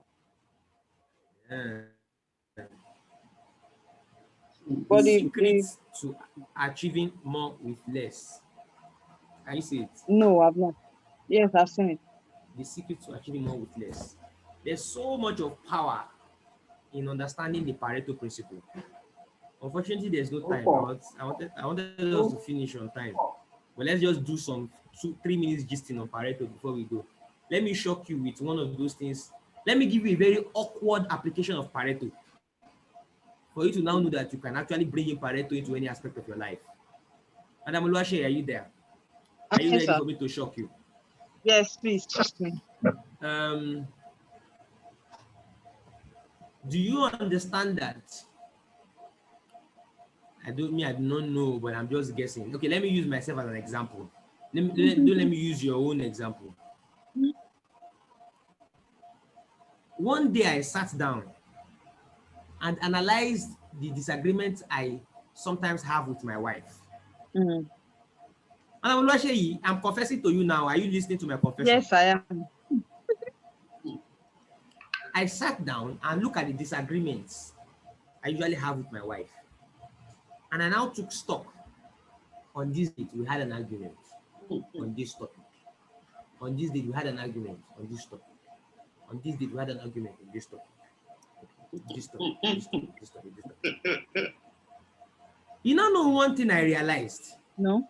I realized that the vast majority of the disagreements are about a very small, minute set of issues. A very small, minute set of issues are just manifesting in different forms of disagreement. So, 80% of your disagreements with your spouse is usually from 20% of issues. If you want to bring happiness into your relationship, go and detect what those 20% are.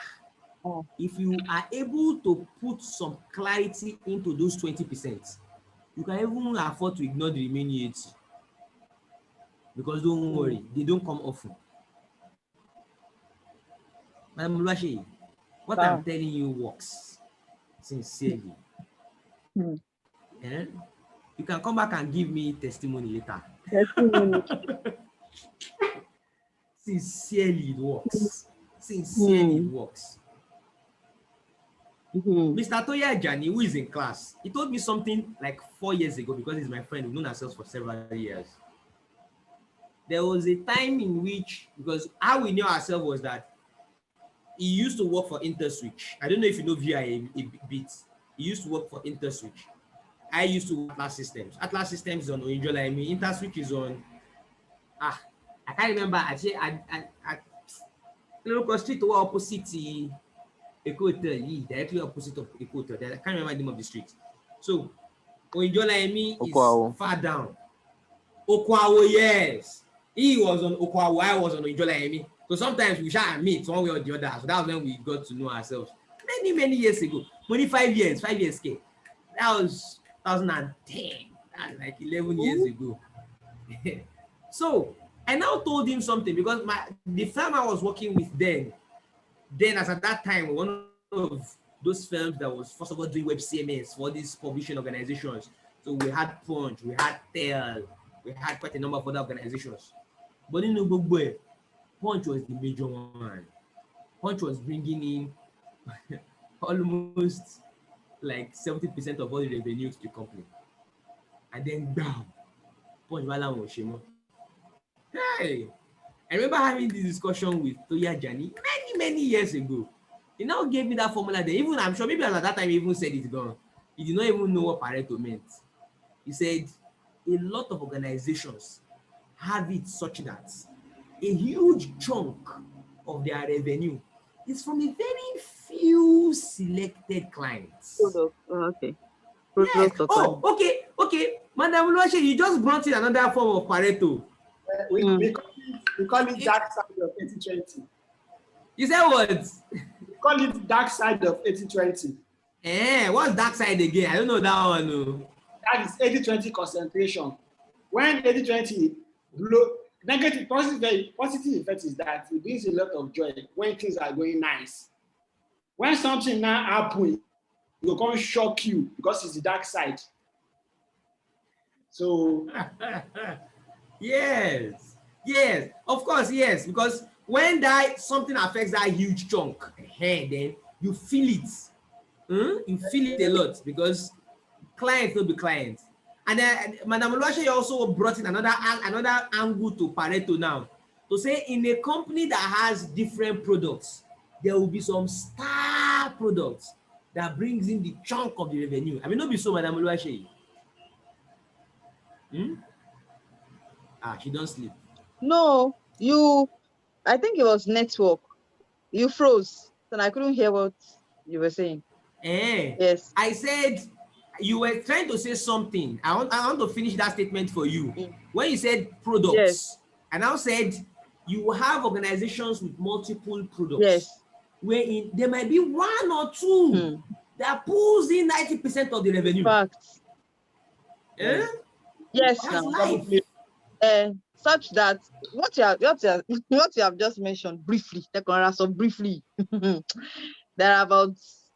a particular SKU, Kogudo Wuko. Yeah, yes now. Yes now. Kogudo. And another one they can say, they don't have the particular raw material. We'll get back to you next week. But you come back anyway, something is wrong. This one. System, that particular SKU, if you want to move anything on it, the MD must be in attendance. Must be in attendance. It is that oh my God. important. No, because if anything happens to it, you answer question on the other side.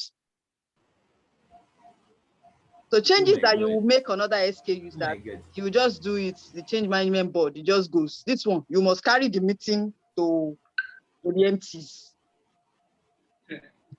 Exactly. And that's why double play strategy is very sincerely. About double play strategy. You will tune here. Double play strategy. You see, okay, Mr. Mama, you want to say something? Yes, what it means is that most organizations, looking them from the far, you don't know where they are making money from. So, but at that level, they know where they are making money from. For example, looking at Amazon and their AWS service, a lot of people think where Amazon is making money is actually from their Amazon item. But their double play strategy is that they are making more money from their AWS service because it is scalable. The same thing applies to Alibaba and Alipay. So if somebody else now wants to copy them, launch a simple product, they go and launch Alibaba, and they don't have Alipay that has taken over the fintech sector in that particular region, where the bulk of their money is coming from because it is scalable. So if anything even happen now to Alibaba itself, Alipay is there to back up, and that is why Jumia is quitting the market in Nigeria. They have quitted because the environmental situation is not as what happens to Amazon, where they have a good NIPO system that you can even buy something and you get it, deliver it free. But in Nigeria, you buy something from Kano, you don't take it from Lagos. There is no free delivery because even our postal service is not functional. So it's why some company does this intentionally to kill anybody that is coming to the market, but people will not know about it. Just look at what happened during COVID. 80-20 also happened when many people, their source of income is from a particular sector. When it's not working again, that is the issue. But some of them still have some other strategy to still bounce back. But these are like MBA stuff. But let's proceed. The most important thing I want us to take out of this discussion is that there's so much in the way God has created this world. You know, like our people on the street will say, balance. Balance. Matter no balance.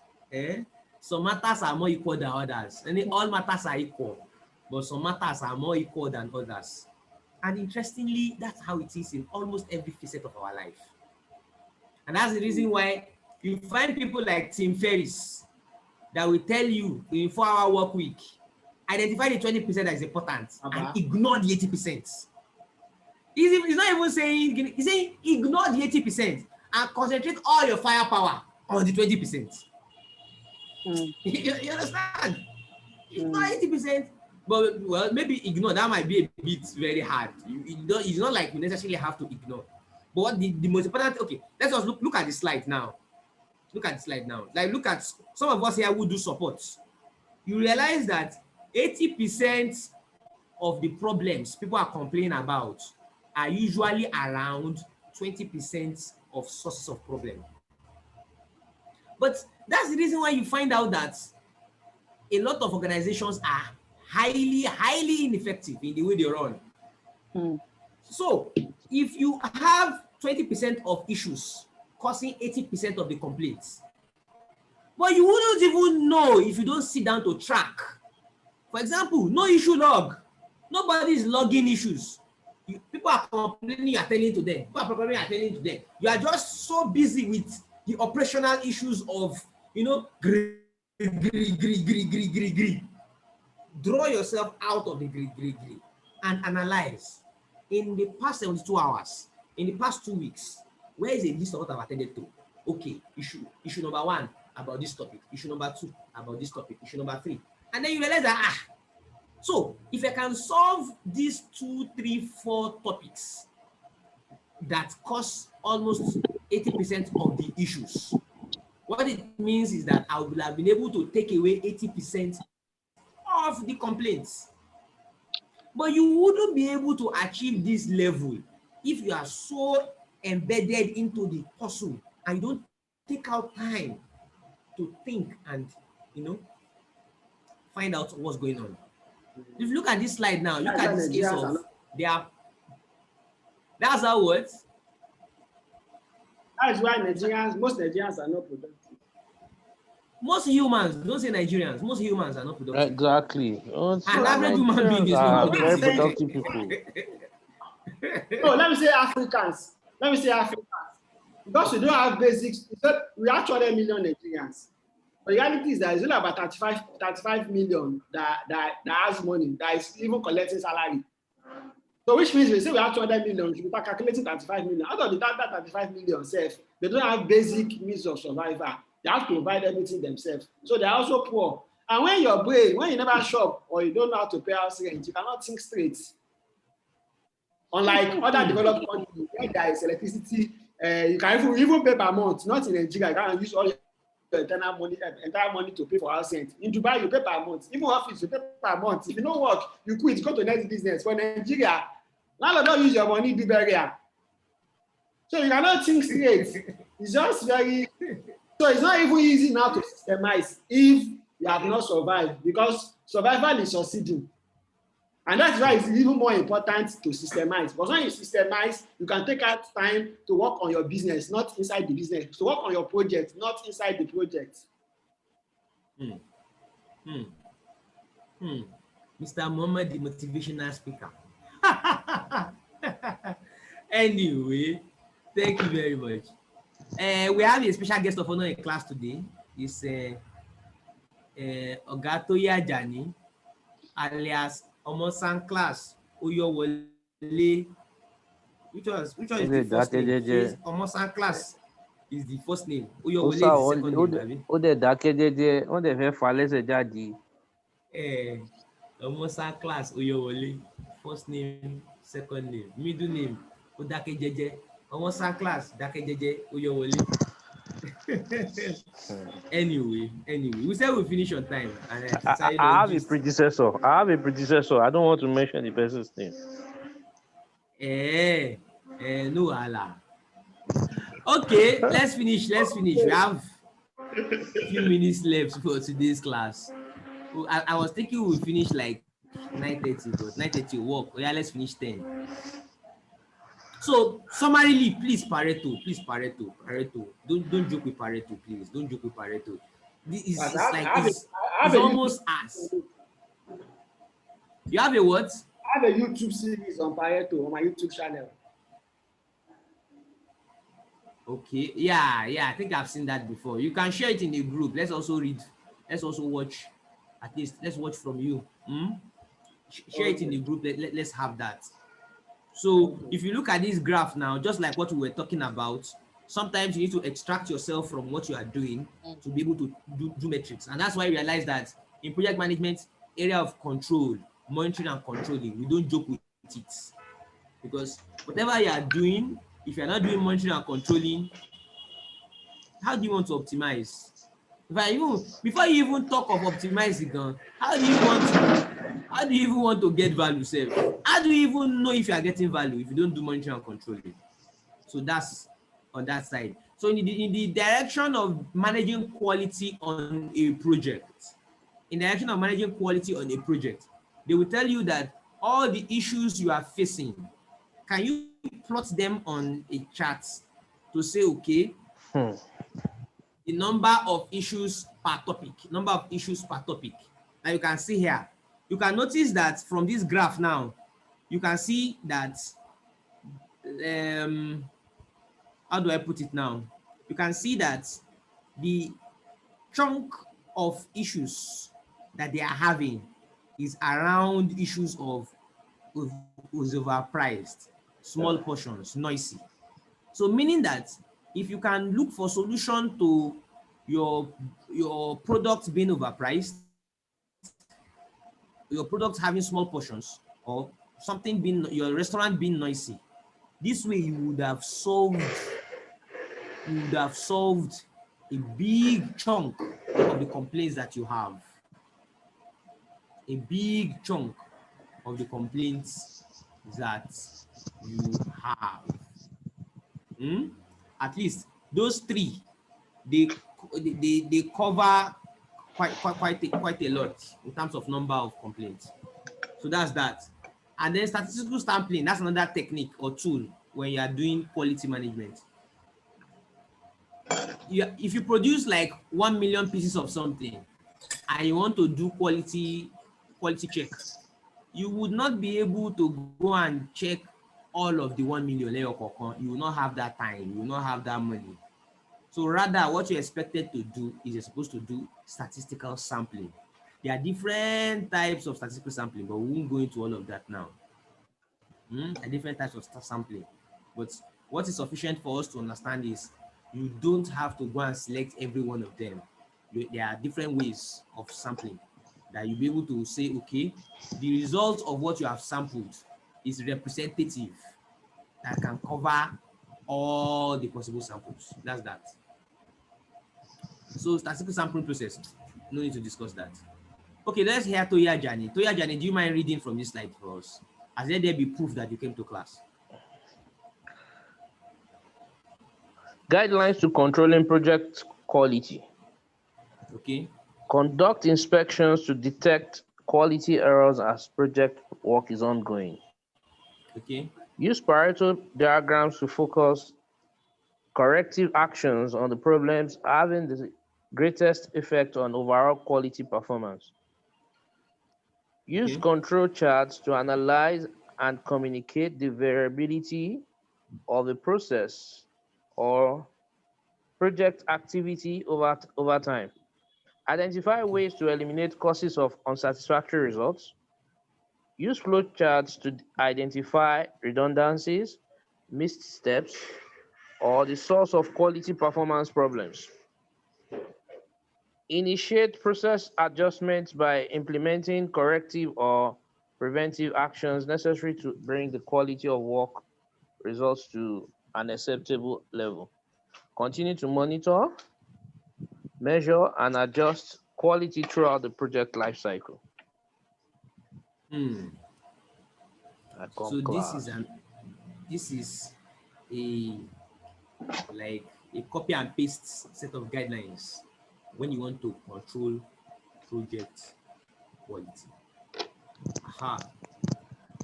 So I'm tempted to want to move on, but I've promised Madam Oluwaseyi that we'll finish early. I mean, Madam Oluwaseyi, no be so we talk am. Well, yes. I said I'm tempted to move on, but I promise you that we'll finish early. We are almost at the normal time that we close class. So what is this? So what do you suggest? we can continue, Abi. Okay. Okay. Okay. Oh yeah, eja mo task kan katolo. This one is already familiar. For those who have been doing the assignments, this is already familiar. Integration management is one very, very interesting thing that you should have. If you have watched videos, or if you have watched integration management, Mr. Mohammed, have you watched integration management? Of course, you would have now. That's the first one in the old arrangement of the videos. Yes. And based on recent. So integrate project planning activities.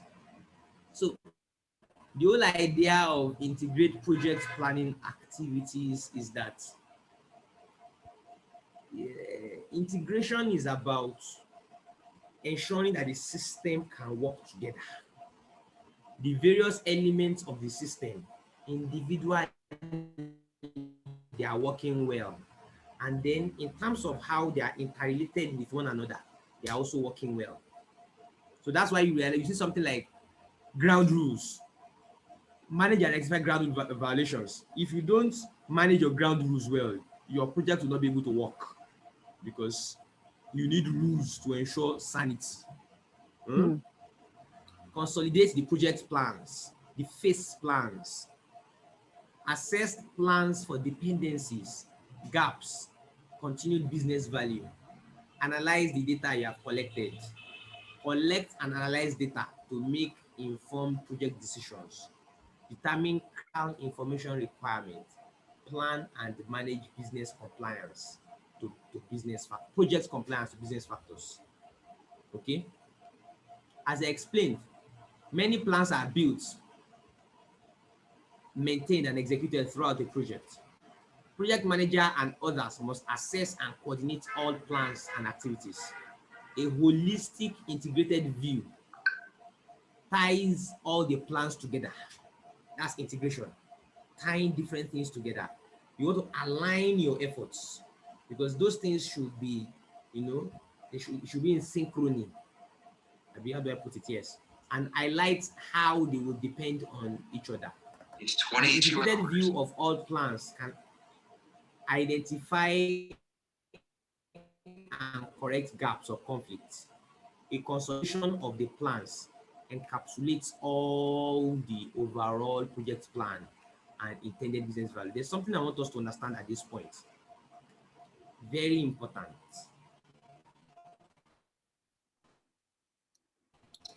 I've explained this earlier. When you are planning, what do we mean? Essentially, what we mean is that all the various plans, scope management plan, schedule management plan, cost management plan, quality management plan, communications management plan, procurement management plan, all those plan, all of those things are coming together to form your project management plan. When you say project management plan, you're not referring to one document. You are referring to the amalgamation, the combination of multiple documents. So multiple plans, your baselines, and project documents. Those are the things that come together to form your project management plan. So you can see from this screen, multiple things that come together to form your plan. And even though these documents are different documents, by the time those things come together, there must be synergy. Not that the content of your schedule management plan conflicts with the content inside cost management plan. For example, inside your cost management plan, you have put it there that to save costs, you are not going to engage any external consultants. And then inside your schedule management plan, you now go and put an activity there, contact external consultants. So there should be synergy. They should all align. This thing you are saying is not very easy. It's not child's play. Getting these things done in real life is not child's play. So it requires the brain to be calm. The brain to be calm to get this thing done in real life. Theory, all of these documents have templates. I'll share. In fact, part of the official training material, some templates are part of the official training material that we're supposed to review in class that we have not reviewed. Don't worry. Even when we finish classes, we'll try to see if we can have some sessions to do template review, because it's very important. When you leave this class, it's not just for you to just say I'm PMP. You should be able to actually execute and get things done. And one of those things that can make it very easy for you. When you want to start doing things from scratch, it could be very overwhelming. You open a blank Word document and you say, that kind of thing. But if you have a template, especially if somebody who's just starting to do things the proper way, it can, give you heads up. It can make you move faster. By the time you have done it numerous times, you'll be able to do things on your own without even That's using fine. templates. Hmm? Like the So people like us now that want to be the brand like Deloitte, like the Big Four. yes. Yes, So now. Where's a consultant? Consultant.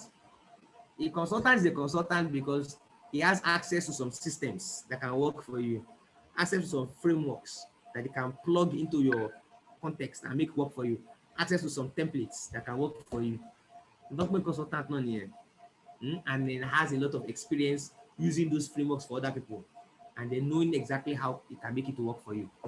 So that's it. I have something to say, please. Yeah, quickly. Uh, I have a session tomorrow on systemization with one of my colleagues in the industry. That is Executive Consult. So I believe if we can attend, you get a lot of value from that. So if it's permitted, I can share the link. Yes, please do. Okay, Please do. thank you. So project management information system is whatever software you are using, whatever tool you are using to manage projects. It could be, it could be, in fact, it could even be whatever. It doesn't necessarily have to be software. Whatever you are doing that you are using to manage your projects is a project management information system. There's something called configuration plan, configuration management plan. What's configuration going on its own? It is anytime you hear configuration, always think of um, versioning. Versioning. When you hear configuration, think of versioning because you're working on the project. There are different documents. How do you ensure that everybody is working with the most up-to-date version? How do you even identify the most up-to-date version of what you are doing? That's where configuration management plan comes in. So how do you identify accounts for project artifacts under configuration control? How do you record and report changes to your configuration items? Okay, you have your change management plan. Your change management plan is a component of a project management plan that establishes the change control board, documents the extent of its authority, describes how the change control system will be implemented. For example, you are answering questions like, who can propose a change? What exactly is a change? What is the impact of the change on project's objectives? What steps are necessary to evaluate the change requests? Because when you say change request, it's not angels that will come and consider your change request. Whoever or the team, the committee that is in charge, which factor, what are those things they will look at before they can say, okay, this change is accepted? What are those things they will look at before they can say, okay, this change is rejected? All of those things will be in your change management plan. A lot of transparency into how you manage your project. So when a change request is approved, what project documents must be amended to record the actions necessary to effect the change? How will these actions be monitored to confirm that they have been completed satisfactorily? All of these things are part of what you do when you are planning for change management. So compliance management plan, this one is a new one in the new syllabus. It was not there before. This one is talking about how do you want to ensure compliance with standards, regulations, etc. How do you ensure compliance with appropriate government regulations, corporate policies? Yes, even within a project, how do you ensure you comply with company policy? For example, you are working on a project that has a procurement restriction that says we only buy Lenovo laptops. So if you are a project manager working on a project for that firm, how do you ensure compliance? Well, of course, if they have mandated you to say on your project, you have to also follow the same organizational corporate policies in terms of procurement. How do you ensure you meet this thing? How do you continuously track to ensure that you're actually in direction of not going against the corporate policies? So project compliance plan is a subset of the project management plan. So you want to classify compliance categories, determine potential threats to compliance, analyze the consequences of non-compliance, determine necessary approach and action to address compliance needs. So when you want to draft, okay, a pre-amendment plan, please note this very well. Oh. Madam Oluwaseyi, are you there? This is a very practical set of guidelines. Yes, Please I'm note it here. very well. Guidelines when you want to drop your project management plan. Review the charter. All charter sets the pace. All forms of planning flow from the charter. So when you want to plan, what you are doing is you want to flesh up the charter. So the charter, that is why the project should always have a charter. Because without the charter, I don't know what one project manager to do to plan the project. The charter serves as the initial point of reference. So you also review outputs from other processes, review your EEFs, use tools and techniques. There are different tools and techniques. Use facilitation techniques, document your plan, and assess incremental delivery options. This is a very, very interesting checklist. Aha, there's something they call the Scrum of Scrums. Where am I? There's something they call the Scrum of Scrums. Normally, we know what Scrum is. You can now have Scrum of Scrums is a way of coordinating multiple Scrum teams together. Yeah, that's a summary of Scrum of Scrums. Coordinating multiple Scrum teams together. You now have another one called Scaled Agile Framework. All of these things are just examples of integration. How do you scale project management across huge teams? Madam Oluwaseyi, I'm sure this is something you want to pay attention to, because at the enterprise level, a lot of what we are discussing might be easily done in a small 20, 15, 7. By the time you are dealing with global level enterprise managing of a project, in which you have multiple teams in different places, then you need to understand, you need to go beyond what we have been talking about to understand some of all these other frameworks, Scrum, and then Scaled Agile Framework. Even from the name, you can have an idea what it means. Scaled Agile Framework. Okay, Madam Oluwaseyi, can you help us with reading this slide? Okay, guidelines to determine critical information requirements. Review the project stakeholders identified for the project. Review and update the communication needs and expectations for each stakeholder. Determine the primary points in the project that have the most touch points or stakeholders affected. Okay. Evaluate those project points for the information is best to stakeholders. Examine smaller points around the primary points to assess their value to stakeholders. Prioritize the points of information needs. Agree as a group or with the impacted stakeholders a cut-off line between the most business critical information and those less critical. Set those at higher priorities to be critical information requirements. Review and update these requirements regularly. All right.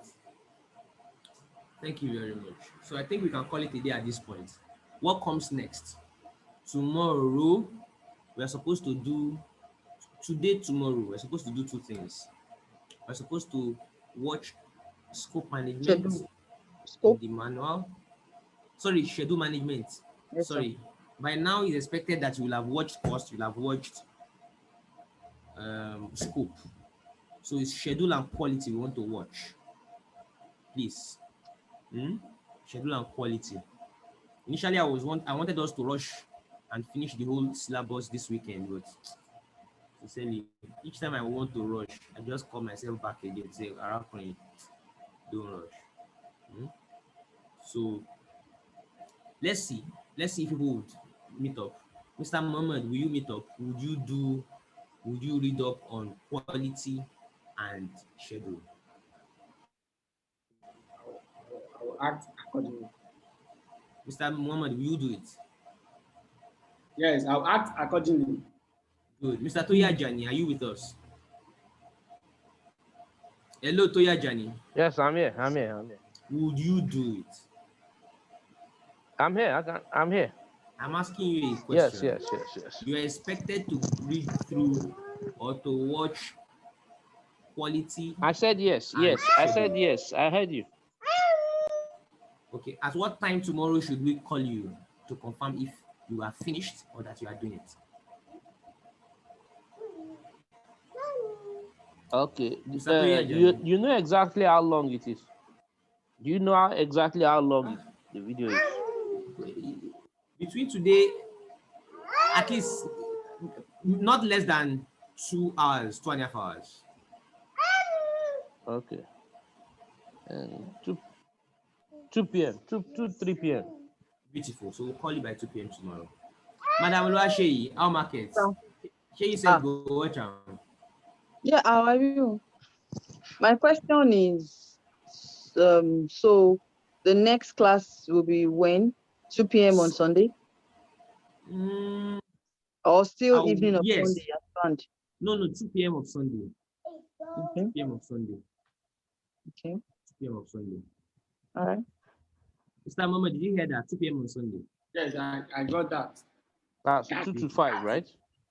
2 to 5, Mm. yes. On Sunday. All right, thank you very much. Good night. Thank you, All right. sir. Good night, sir. We'll go.